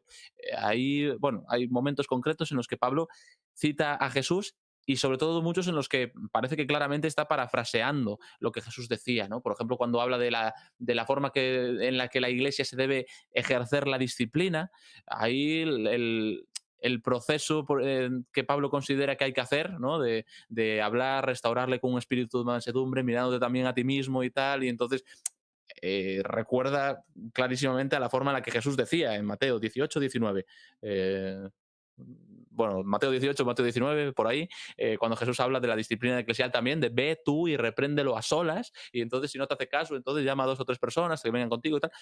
Pablo parece conocer enseñanzas concretas de Jesús como esas, ¿no? O sea que toda esta faceta del Jesús humano es algo en lo que Pablo claramente cree y además conoce, tiene información concreta sobre este Jesús humano. Al mismo tiempo, Pablo también es un defensor acérrimo de que Jesús es alguien no solamente humano.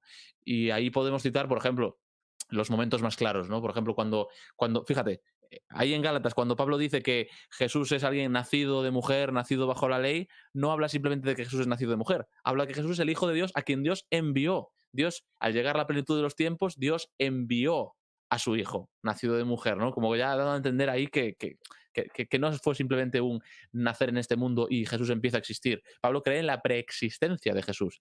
Y en Filipenses 2, por ejemplo, en algo que normalmente se considera que no proviene simplemente de Pablo, sino que es un credo anterior que Pablo estaba citando, dice que, bueno, seguro que muchos de nuestros oyentes ya conocen esto, ¿no? Esto de haya pues en vosotros esta misma actitud que hubo en Cristo Jesús, el cual, siendo forma de Dios, no consideró el ser igual a Dios como algo que aferrarse. Algunos lo traducen como no tomó a usurpación el ser igual a Dios, ¿no? Sino que se despojó de sí mismo tomando forma de siervo y, bueno, obediente hasta la muerte y muerte de cruz y tal, ¿no? Y interpretes como interpretes esa parte de la usurpación o del no querer ser igual a Dios, el caso es que ahí Pablo está hablando directamente de Jesús como alguien divino que estaba en una posición como Dios, que no quiso aferrarse a eso y que se hizo ser humano, y como ser humano se hizo siervo y llegó a morir, ¿no? O sea, que Pablo cree que Jesús es el Hijo de Dios que se ha hecho hombre. Y ya no solo en Filipenses, o sea, si vas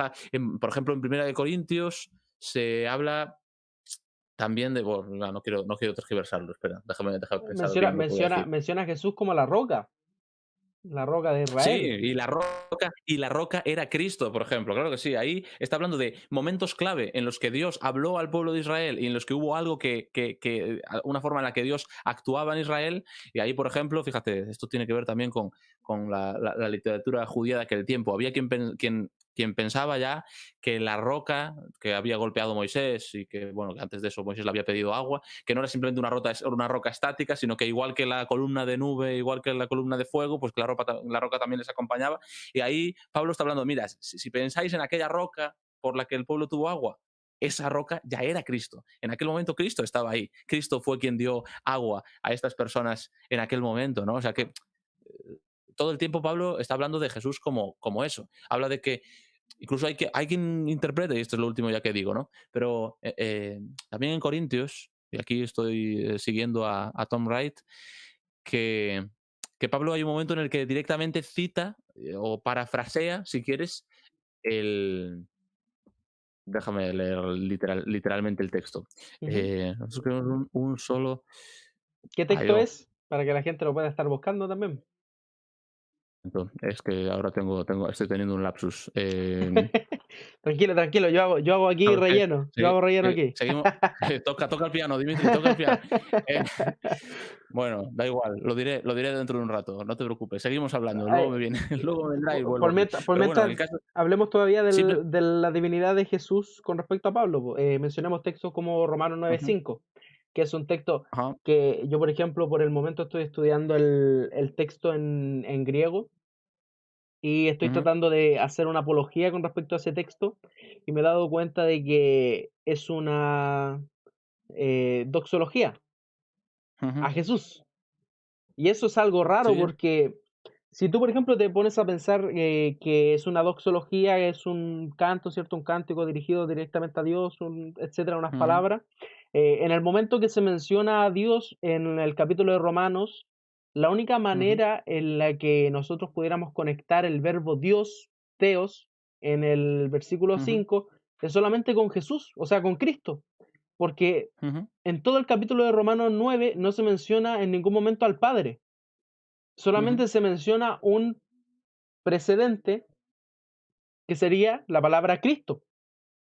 O sea, en ningún momento sí, se sí, sí, menciona a otro sujeto, simplemente menciona a Cristo, es el único precedente que se menciona en el texto. sí, sí, sí, totalmente.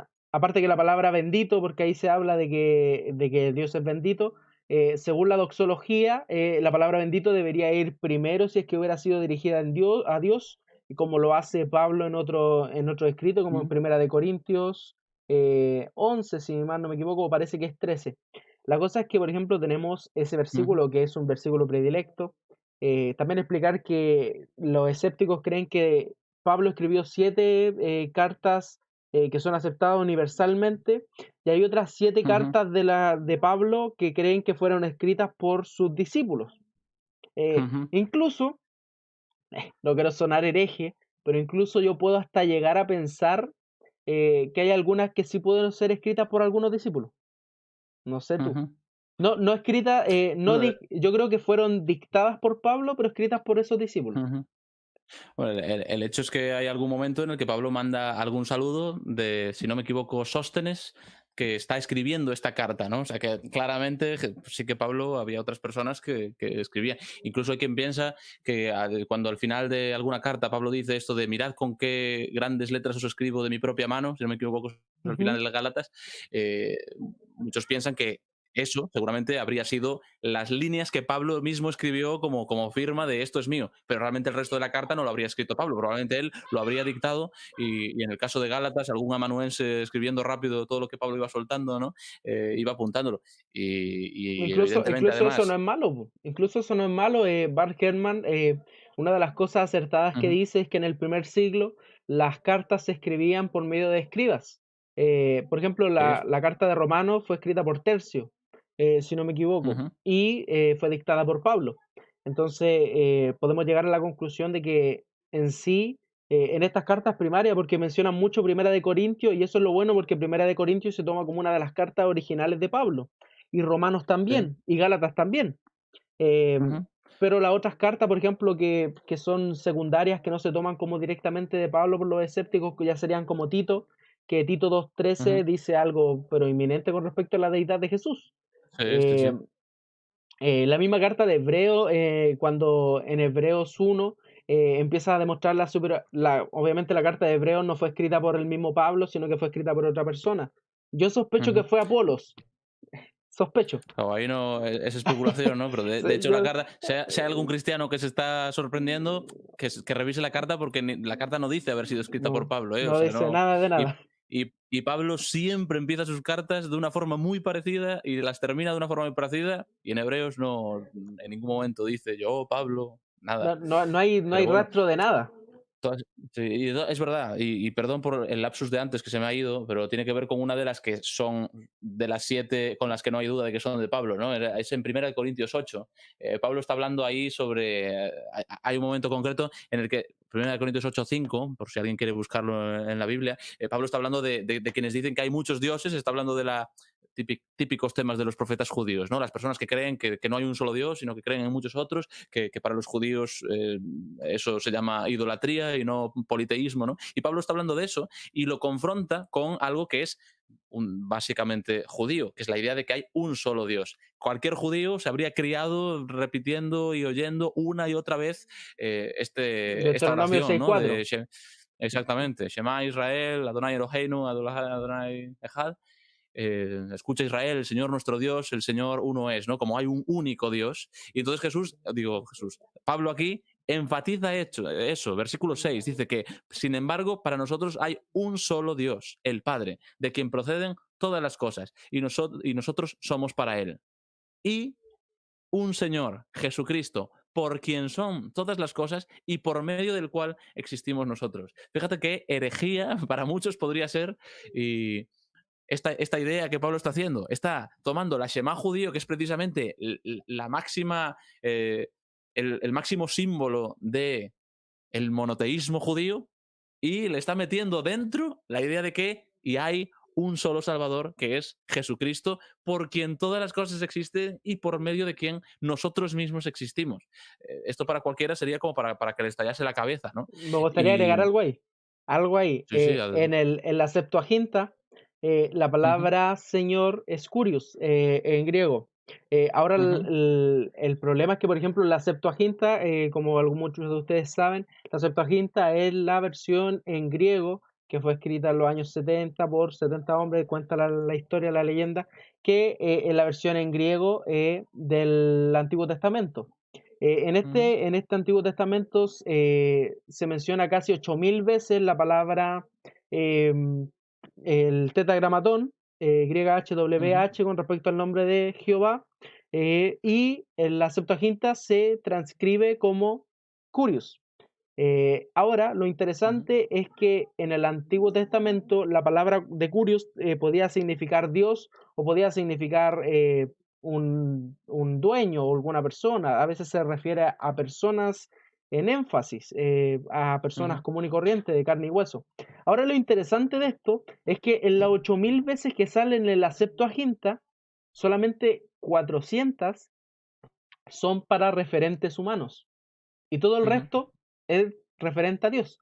Entonces, cuando en el Nuevo Testamento a Jesús se le llama Curios, hasta por probabilidad nosotros podemos pensar de que Pablo estaba llamando a Jesús Dios. Ujú. Sí, de hecho, Pablo continuamente habla de Jesús como el Señor, sin ningún tipo de tapujos ni de aclaraciones de, tranquilos, no estoy aquí siendo ningún hereje. No, no, directamente le llama Señor todo el tiempo, una y otra vez, ¿no? Y eso se ve en todas sus cartas, no solamente, ya digo, no solamente en las cartas que están en discusión, ¿no? Porque claro, podríamos discutir que si Colosenses, ¿no? Que si ahí, bueno, estas ideas de que toda la plenitud de la deidad residía corporalmente en él y todo esto, eh, aún si no aceptas que esas cartas sean de Pablo, aún si no aceptas que esas cartas sean reales, aún si no quieres fiarte de lo que digan esas cartas, el hecho es que ya en las cartas que sabemos que son de Pablo y que tanto cristianos como no cristianos aceptan, ya se está hablando de esa divinidad de Jesús que se hizo ser humano, ¿no? Viniendo para poder salvarnos y enfrentarse a la cruz y todo esto, ¿no? Está en Corintios, está en Gálatas, está en Filipenses, o sea que vamos, es algo que es una constante en Pablo, ya se ve ahí. Y esto es antes, probablemente, de que ninguno de los evangelios que tenemos en la Biblia se haya escrito. Podríamos discutir sobre fechas y todo esto, pero vamos, que desde los primeros textos cristianos, desde las primeras referencias que tenemos al Jesús histórico, ya se está hablando de Jesús como algo más que un maestro. Eh, no solo en los evangelios, sino también en las cartas de Pablo. Y Pablo lo menciona mejor, Y o sea, más claro, más uh-huh, conciso. También es es por más. el hecho Uh-huh, del público al que va dirigido, por el tema uh-huh, de que va a esas regiones, ya sería como la iglesia de Corintio, que serían como ciudades griegas, ¿cierto? A los uh-huh. Gálatas, que Gálatas es una región, entonces es una carta que trata de llegar a toda la región de Galacia, etcétera. Sí, exactamente. Fíjate, cuando, o sea, es normal, es totalmente normal que alguien que escribe a un público judío de la época aquella, su énfasis no fuese tanto en demostrar que hay un Dios y que podemos identificar a Jesús con él, sino en demostrar realmente que Jesús es quien. Es como que hay un énfasis mayor, y esto ya se ve en los propios evangelios, ¿no? En mostrar quién es Jesús. Y con esto de quién, creo que con el contraste se entiende. En Juan, por ejemplo, se ve un énfasis quizás en qué es Jesús. No sé si eso te tiene sentido. Jesús no solamente La esencia. es alguien que habla como si fuese Dios, sino que además se pone a describir con un montón de figuras, ¿no? De en qué consiste esta idea de que Jesús da. Él es el Padre y yo somos uno, yo soy la puerta de las ovejas, yo soy el camino, yo soy la verdad, yo soy la vida, yo soy tal, yo soy cual, y empieza a complementar un montón de estas cosas. Para cualquier judío, todas estas cosas ya se identificaban con Dios. Él era, o sea, Dios mismo es el camino, Él es la verdad, Él es la vida, Él es el Salvador, Él es la luz del mundo, Él es, etcétera, etcétera, ¿no? Y entonces, cuando en Mateo, por ejemplo, Jesús aparece hablando como si fuese Dios, todo eso que es el propio Dios ya directamente cualquiera lo asociaría con eso que está diciendo de Jesús, ¿no? Pero claro, en las cartas de Pablo, como están dirigidas a otro tipo de públicos, en casi todas ellas hay alguna referencia al politeísmo. En Gálatas se habla de cómo creían en otros dioses, en Efesios se habla de cómo creían en otros dioses y se han pasado al Dios verdadero, en Romanos capítulo 1 también se habla de cómo adoraron a las criaturas en vez del Creador, haciéndose dioses que realmente no lo eran, ¿no? O sea, siempre está esa idea de la crítica al politeísmo, 1 Corintios 8, por ejemplo, también está eso, y en contraste con eso, es normal que se enfatice la divinidad de Jesús y se haga más explícito, ¿no? Porque estamos hablando de un Dios, del único Dios y del único Señor, ¿no? Entonces, esas diferencias de la forma de explicitar quién y qué es Jesús, creo que son lo que cabría esperar perfectamente. Si todos tuviesen en mente quién era Jesús como verdadero ser humano y como verdadero Hijo de Dios, hecho hombre, preexistente desde la eternidad y toda esa historia que solemos decir, ¿no? Y Eso me va estoy al... tirando mucho el rollo, pero. No, no, no, está bien, está Ujú, bien. Eso va también con respecto al... Tratemos de pasar a otro tema del Jesús histórico. ujú. Jesús hacía milagros. Tenemos excelentes evidencias para poder decir que Jesús hacía milagros. ¿Estamos de acuerdo, cierto? Ujú. Jesús, Yo creo que sí. Jesús se proclamó y dijo ser Dios. Y tenemos excelente evidencia, no solamente los evangelios, sino que Pablo lo creía a rajatabla y eso que no mencionamos, eh, que la prueba fehaciente de que Jesús es Dios fuera del evangelio de Juan, yo creo que es la carta de Judas.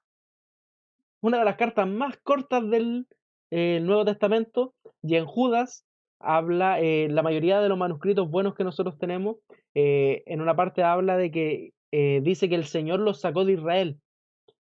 El Ujú. problema es que la mayoría de los manuscritos que tenemos dicen Jesús los sacó de Israel. Entonces eso daría a entender Vaya.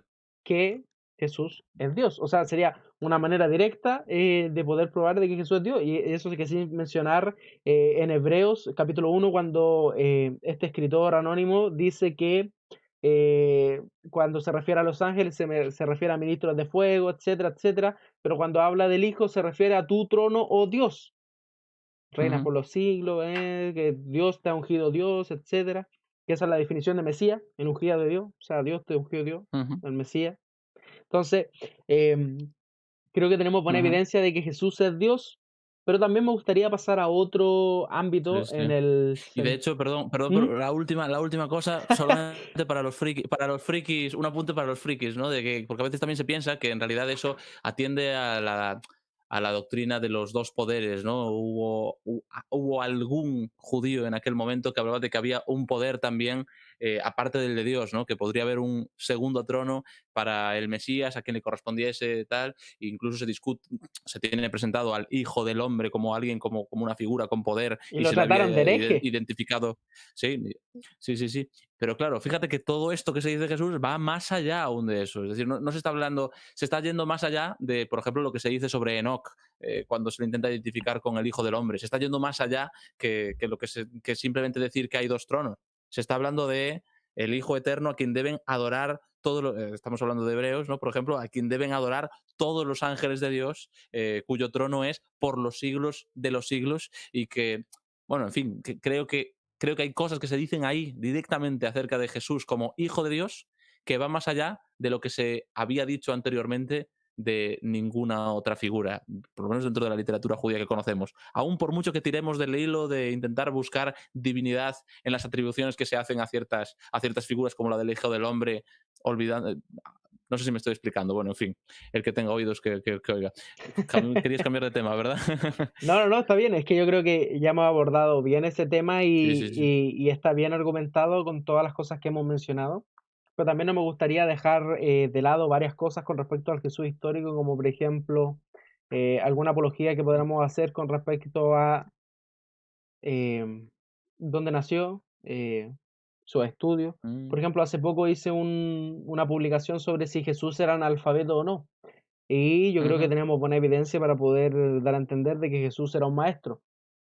No en sí un ujú, maestro que haya estudiado en una escuela rabínica como la de Chamayo o la de Gilel, pero sí una ujú, persona que estuvo cercano a la sinagoga, y la sinagoga, según Filón de Alejandría y Flavio Josefo, que son historiadores judíos, ellos dicen que estos centros eran centros de estudio.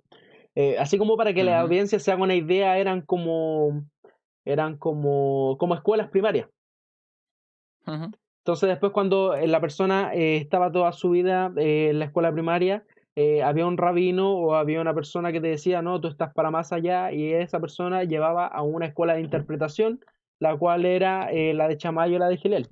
Entonces me gustaría que habláramos un poco de eso, con respecto a ujú, que Jesús era una persona analfabeta o no, era un rabino, no era un rabino, era un maestro, no era un maestro. Y yo creo ujú. que el tema podríamos abordarlo en ese punto, en ese aspecto. Sí, sí. Sí, sí, pues es interesante. Claro, lo cierto es que tienes razón. No hay evidencia. Fíjate, algunos aún argumentan que intentan argumentar que Jesús probablemente estuvo en una escuela rabínica, ¿no? Como en Calcis, que está cercano, habría una y quizás podría haber ido. Lo cierto es que no tenemos evidencias de eso, de que Jesús haya ido eso. Pero sí tenemos, pues eso. Flavio Josefo habla de que, y en Nazaret sabemos que sí había sinagoga. Flavio Josefo hablaba de que él incluso decía que todos y cada uno de los judíos se formaban en la sinagoga, que aprendían a leer y aprendían a leer con la Torá. A día de hoy se considera que eso probablemente son exageraciones de Josefo, básicamente porque no llegaría el espacio de las sinagogas para todos los judíos que necesitarían aprender a leer, pero el hecho es que muchos judíos y los que querían parece que sí que recibían ese tipo de educación, ¿no? Y en Jesús todo indica que sí la tenía, si no todas las discusiones que tenía Jesús con los fariseos, que las tienen como un poco en un mismo nivel de que todos conocen la ley, no tendría ningún sentido. O sea, Jesús parece que sí que conocía claramente la ley. Hay escenas en las que incluso Jesús, al principio del Evangelio de Lucas, por ejemplo, cuando va a comenzar su ministerio, tenemos ese episodio de Jesús en la sinagoga leyendo el rollo del profeta Isaías. Dentro de las discusiones de Jesús, no solo Jesús conoce la ley, sino que a veces hace apelaciones a sus oyentes como, es que no habéis leído eso que ocurrió, ¿no? Es que no habéis leído, leéis las escrituras porque pensáis que tal, pero las escrituras dan testimonio de mí, no queréis venir a mí. Y Jesús anima a las personas a escudriñar las escrituras buscando en ellas la verdadera, bueno, el verdadero entendimiento, ¿no? Y todo eso no tendría sentido si Jesús mismo no tuviese acceso a las escrituras. También además es lo que cabría esperar, ¿no? Como el hijo de un artesano empresario Me, me que probablemente gustaría, sería su padre. me gustaría agregar Ujú. algo ahí. Las Sí, sí, personas dale, dale. dicen, las personas dicen que Jesús, como era una persona de pocos recursos, cosa que estoy de acuerdo, Jesús no era una persona de Ujú, grandes recursos porque su padre era tectón, era un constructor ujú, técnico. eh, Habían varios constructores técnicos en esa época, no era un trabajo muy estable. La cosa es que cuando las personas dicen no, que Jesús era una persona que no era una persona acaudalada, por ende no tuvo el recurso para poder aprender en una sinagoga, etcétera. La respuesta es la siguiente, para eso la respuesta es la siguiente. El hecho de que Jesús aprendió en la forma en la como aprendían las personas que no tenían muchos recursos, y esto lo saqué de las mismas escrituras rabínicas, cuando se dice que los jóvenes que no tenían recursos eran sustentados por las mismas donaciones del pueblo. ujú, Entonces, nosotros podemos llegar incluso hasta una decisión desde la misma fuente rabínica de que Jesús, si no tenía recursos para poder estudiar, estudió igual por las donaciones del pueblo. Y eso que sin mencionar ujú, que también las fuentes rabínicas dicen que las personas que no tenían recursos para estar en un lugar todo el tiempo, como por ejemplo estudiar en una sinagoga, eh, les gustaba viajar. Esa era la manera en la que ellos aprendían. Y efectivamente eso lo hacía Jesús y viajó por muchos lados y era la forma en la que se aprendía en ese tiempo y Jesús fielmente lo hizo. ujú. Sí, sí, de hecho, y de hecho, bueno, aún a día de hoy, de hecho, el pueblo judío se caracteriza, entre otras cosas, por, bueno, normalmente siempre han dado mucho peso a la educación y en aquel momento no era diferente, ¿no? Y incluso los momentos en los que vemos a Jesús hablando y aprendiendo con otras personas son perfectamente coherentes con lo que sabemos del judaísmo de aquella época, incluso del de hoy, ¿no? Tú fíjate, por ejemplo, la escena en la que en el Evangelio de Lucas Jesús con 12 años está en el templo hablando con las personas, ¿no? Y estas personas se sorprenden. ¿Y por qué se sorprenden? ¿Porque Jesús estaba dando grandes discursos? No, curiosamente lo que más les parece que les sorprende son las preguntas que hacía. Jesús lo que estaba haciendo era hacerles preguntas. Si eso fuese... Normalmente, digamos que un griego sería más frecuente que pintar a Jesús, y eso ocurre más en los evangelios apócrifos, ¿no? Enfatizar más la idea de que Jesús estaba dando grandes discursos, ¿no? Y si hubiera que inventar algo ahí, seguramente un griego diría que Jesús estaba dándoles un discurso a esos sacerdotes o a esos A esos maestros, doctores de y la entonces ley. los maestros estaban maravillados de los discursos de Jesús. Pero no, esto es un texto más típicamente judío y por eso Jesús no aparece haciendo discursos, aparece haciendo buenas preguntas, muy buenas preguntas. Se Y eso es sorprenden por su lo que parece que inteligencia. los sorprenden a ellos, exactamente. Entonces, bueno, eso es bastante coherente con lo que sabemos de la cultura judía de aquel Incluso, momento. déjame agregar Ujú. algo chiquitito ahí. Sí, sí, dale, dale. Incluso Flavio Josefo, en su autobiografía, él dice que a los 14 años, todo el pueblo, hablando de doctores de la ley, escribas, fariseos, personas que tenían varios estudios, iban a preguntarle cosas a él, porque él era la persona que más sabía, eso está en su autobiografía, la de Ah, vale, Flavio dices Flavio Josefo. Josefo de sí mismo. Sí, sí, sí, sí, Claro, sí. dice que él a los 14 años, todas las personas le iban a preguntar a él porque él tenía mucho conocimiento y bla, bla, bla, bla. Está bien, yo lo felicito, Flavio Josefo fue una persona muy inteligente. Pero si eso es histórico, que Jesús está aprendiendo con judíos dentro de una sinagoga, yo creo que por descarte tiene la misma línea de fiabilidad histórica. Mm.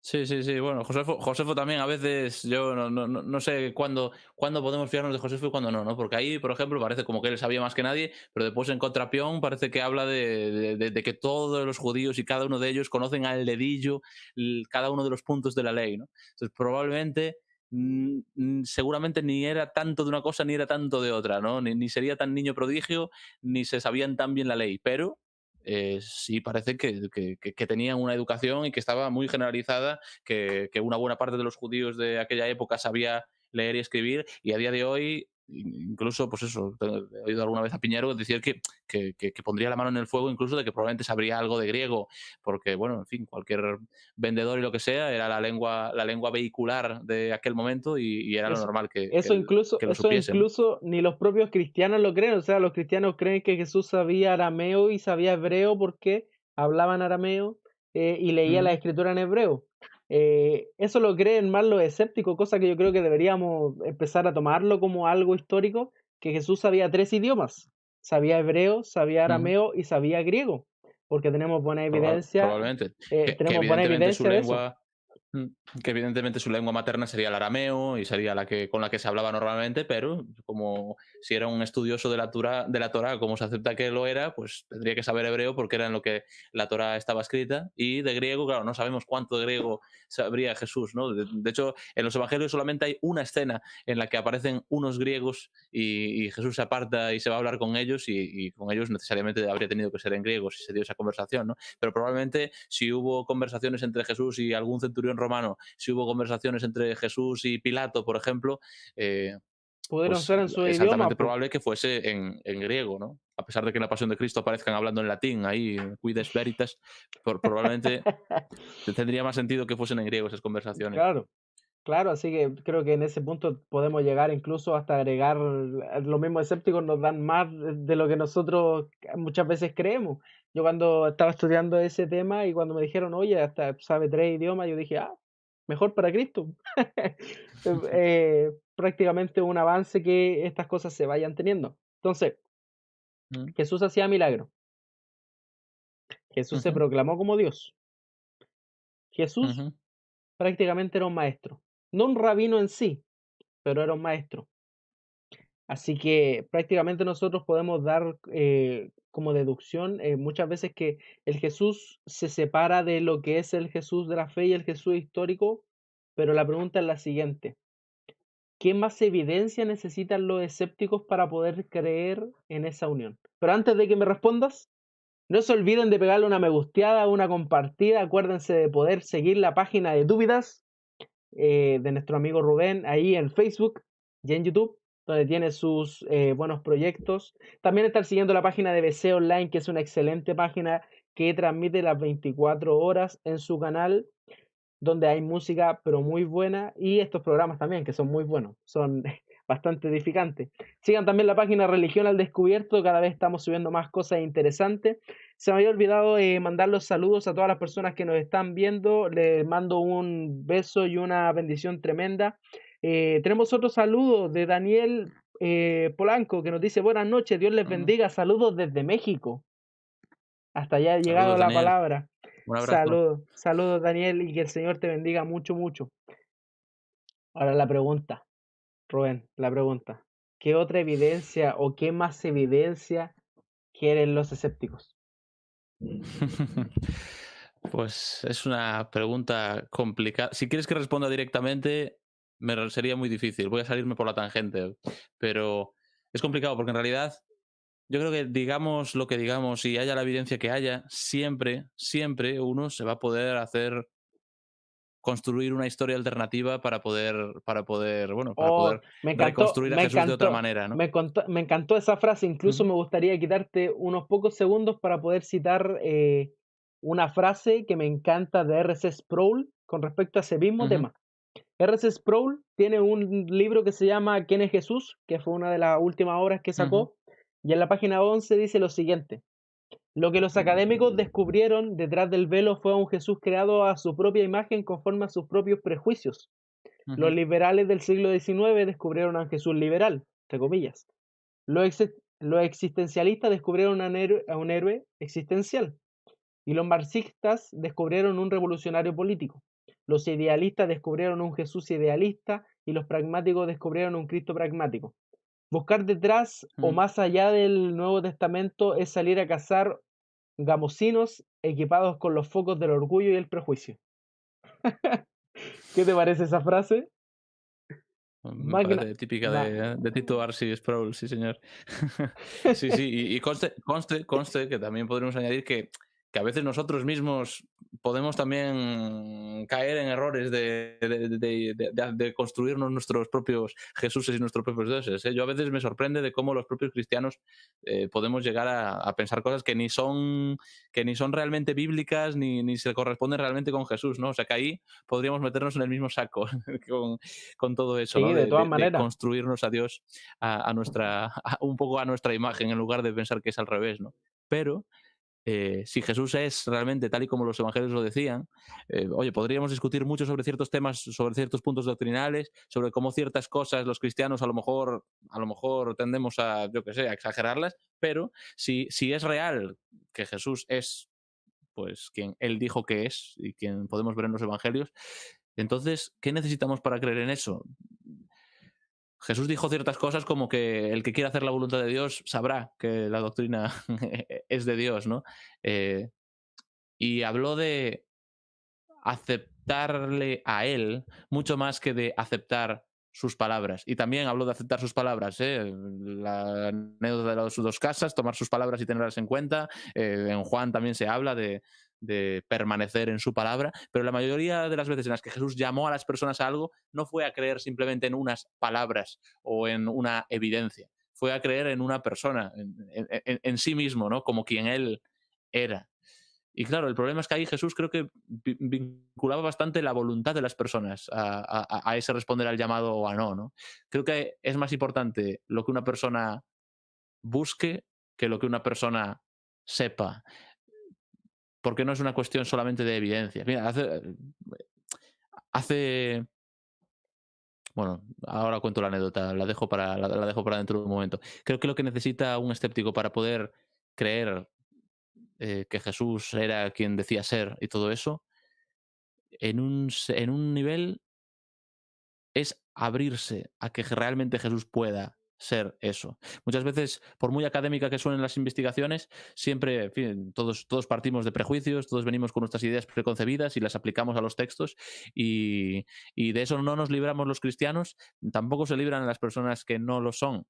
Y hay gente que se acerca al personaje de Jesús ya suponiendo que este es un gran maestro y nada más que eso. Y no puede ser nada más que eso. Hace poco escuchaba a un gran erudito español decir que, mira, vamos a hablar sobre la resurrección, a lo mejor sabes quién es, no voy a decir nombres, pero, vamos a hablar de la resurrección, pero mira, hay un punto de partida y es que los muertos no resucitan.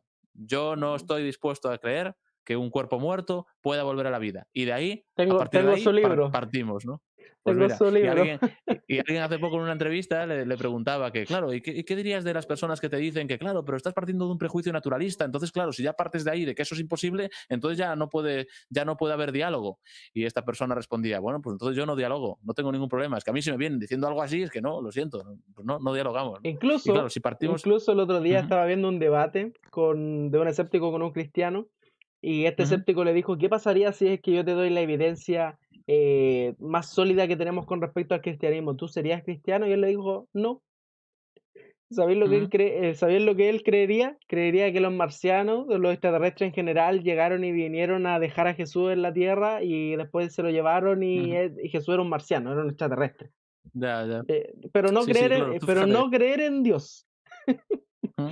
Claro, tú fíjate cómo al final nuestras ideas que traemos y nuestros objetivos a los que ya queremos llegar van a condicionar el que podamos, van a condicionar nuestro destino. Y eso es un hecho, ¿no? Al final, este rollo de que el que busca encuentra, creo que Jesús lo decía en otro sentido, pero es verdad para todo el mundo. Es decir, lo que buscas, al final, de alguna manera lo vas a encontrar. Y si buscas un Jesús histórico por un lado y un Cristo de la fe por el otro, vas a encontrar ese Jesús histórico por un lado y ese Cristo de la fe por el otro.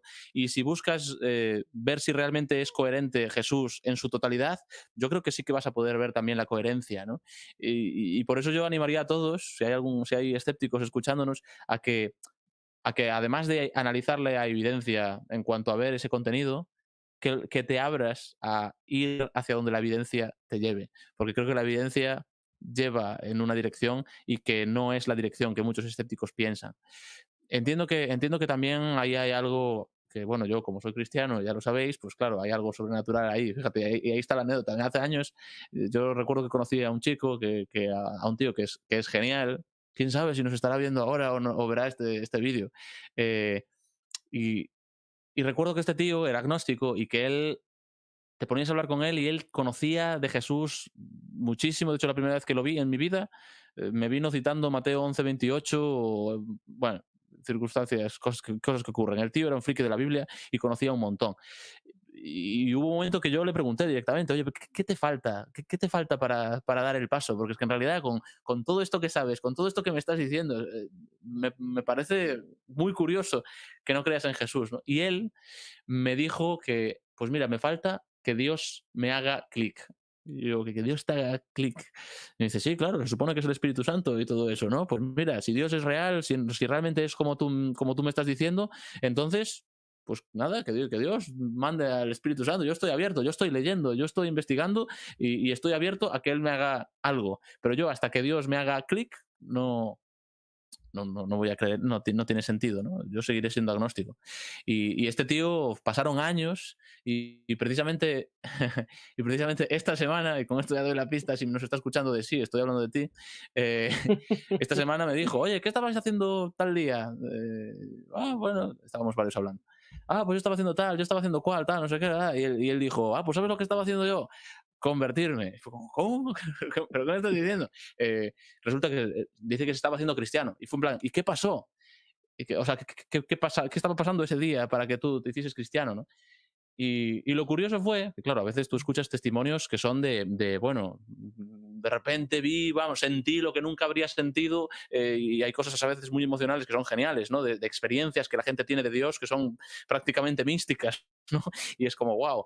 Pero él, lo curioso es que dijo que no se encendieron luces, no tuve una experiencia increíble, emocional, de tal, no me caí de rodillas, pero estaba pensando y fue como, de repente, encajaba y era verdad. Y era, bueno, entiendo que Dios le hizo clic, ¿no?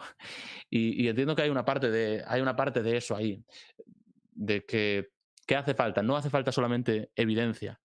Si lo que dice Jesús es real, entonces Jesús habló, ¿no? En Juan 16, por ejemplo, ¿no? De cómo el Espíritu Santo es quien trae la convicción, ¿no?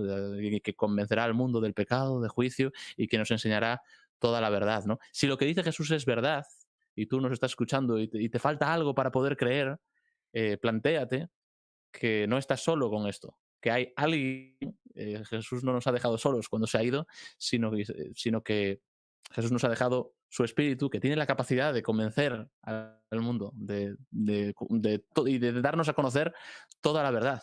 Entonces, si te falta algo, ábrete no solo a que la evidencia encaje, sino también a que Dios pueda actuar en ti y que pueda cambiarte la mente, que pueda cambiarte la vida y que pueda dársete a conocer. Yo durante años, bueno, durante años no, durante unos meses, en mi fase de ser agnóstico a ser cristiano, recuerdo empezar a hablar con Dios en algún momento y a decirle, mira, si de verdad estás ahí, quiero que me hables, si de verdad estás ahí, quiero saberlo, quiero tener esa convicción, y si no, a ver si me entero ya y puedo descartar esta idea de Dios de una vez por todas, ¿no? Pero si estás ahí, háblame. Y es curioso cómo cuando dejamos de ver a Dios como un tema en el que pensar y empezamos a verlo como alguien con quien caminar, alguien con quien hablar, alguien a quien poder escuchar y alguien que puede actuar en ti, es interesante ver cómo las cosas cambian. Porque lo que necesitamos ya lo tenemos ahí. Pablo dijo que en el gran discurso aquel de Hechos 17, Pablo decía que Dios ha establecido los límites de a dónde llega cada uno, ¿no? De la habitación de cada uno, para que, palpando de alguna manera, puedan encontrar todos a Dios, ya que en realidad no está lejos de ninguno de nosotros. El Espíritu Santo que necesitamos para poder conocer a Dios, insisto, si lo que decía Jesús es verdad, ese Espíritu Santo que necesitamos no está lejos de nosotros, está cerca y podemos hablar directamente con Él y Él puede darse a conocer, ¿no? Me estoy poniendo a lo mejor demasiado cristiano, pero todo esto es así si Jesús No hay es tal y como problema. decimos que es, ¿no? Para saber eso, animo a todos a que lean por sí mismos los evangelios, que son al final las fuentes más antiguas que tenemos sobre Jesús, son las fuentes históricas que utilizan también los historiadores no cristianos, y que analizando los evangelios veas cómo es Jesús, veas cuál es su mensaje y veas si realmente es coherente y si realmente se corresponde con lo que estamos hablando aquí. A lo mejor Jesús te sorprende, a lo mejor no es como te han contado de pequeño en la iglesia, a lo mejor no es como aparece en las obras de teatro de Navidad, pero a lo mejor en realidad es mucho más real y tiene mucho más sentido que eso. Y bueno, siento el momento predicador. Está bien, está bien, está Ay, bien. Yo, si alguien venía esperando algo tipo Dubidas, lo siento, pero no, estamos aquí. yo O creo sea, que incluso esto es mejor que Dubidas. ¿Por qué? Porque eh, contar tu testimonio yo creo que es una de las cosas más bonitas que puede hacer el cristiano.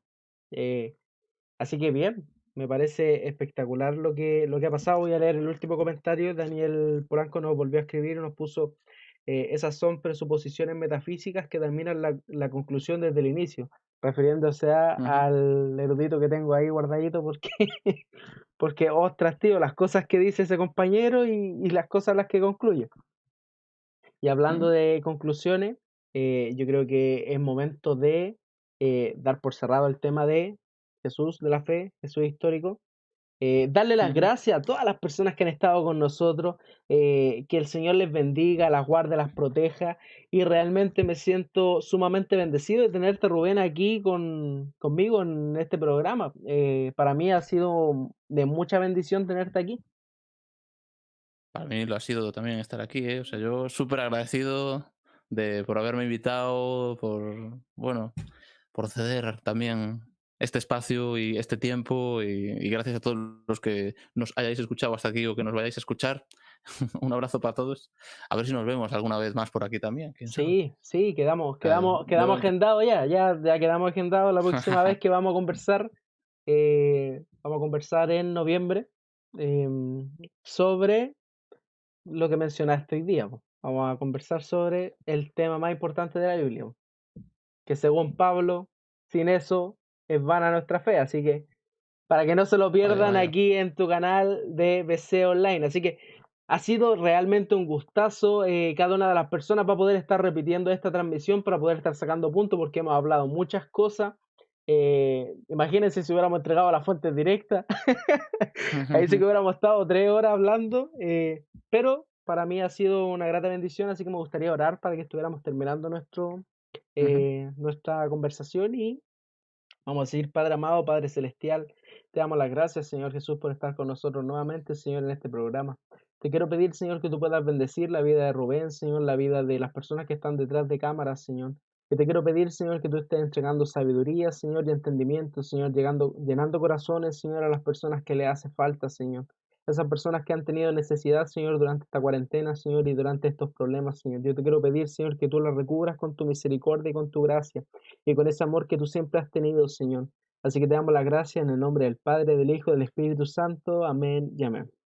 Así que, Rubén, es Bien. un gustazo. Ya estamos agendados para otra ocasión. ¿Algunas palabras, Rubén? Muy bien, muy bien. Pues nada, el gustazo es mío. Un abrazo, un abrazo a ti, amigo, y nada, a todos los que estáis escuchando. No sé si tenéis una forma usual de terminar los programas, ¿eh? Como no lo sé, como no lo sé, no me voy a ajustar. Pero Chuta. bueno, simplemente animaros a todos a que todo esto puedes estar más de acuerdo conmigo, puedes estar menos de acuerdo conmigo, bueno, con nosotros, con los dos, con todo lo que hemos dicho, pero estés más o menos de acuerdo. No lo veas solamente como algo teórico y atrévete a que te puedan hacer cambiar de opinión. A lo mejor no nosotros hoy, ¿eh?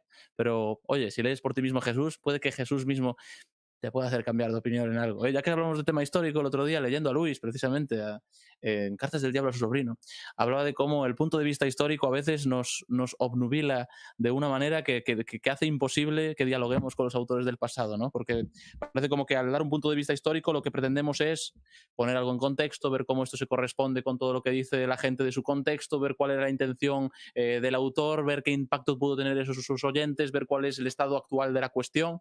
Esa frase de el estado actual de la cuestión es algo que siempre ha estado muy de moda con esto del punto de vista histórico, y parece que lo único que no estamos dispuestos a hacer con el punto de vista histórico es a que un autor del pasado nos haga hoy a nosotros cambiar de opinión. Y en realidad eso es una pena, porque podemos llegar a cortarnos a nosotros mismos las alas.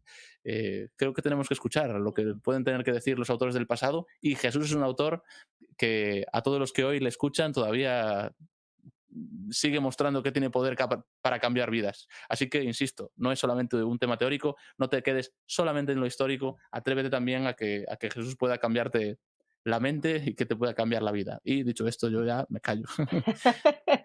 Un abrazo para todos. Así que muchas gracias a todos los que estuvieron conectados, que el Señor me los bendiga mucho y acuérdense de que la próxima semana vamos a estar con otro expositor hablando sobre la inerrancia bíblica, así que para que no se desconecten del canal BC Online y tu página predilecta Religión al Descubierto. Así que muchas gracias y chau chau.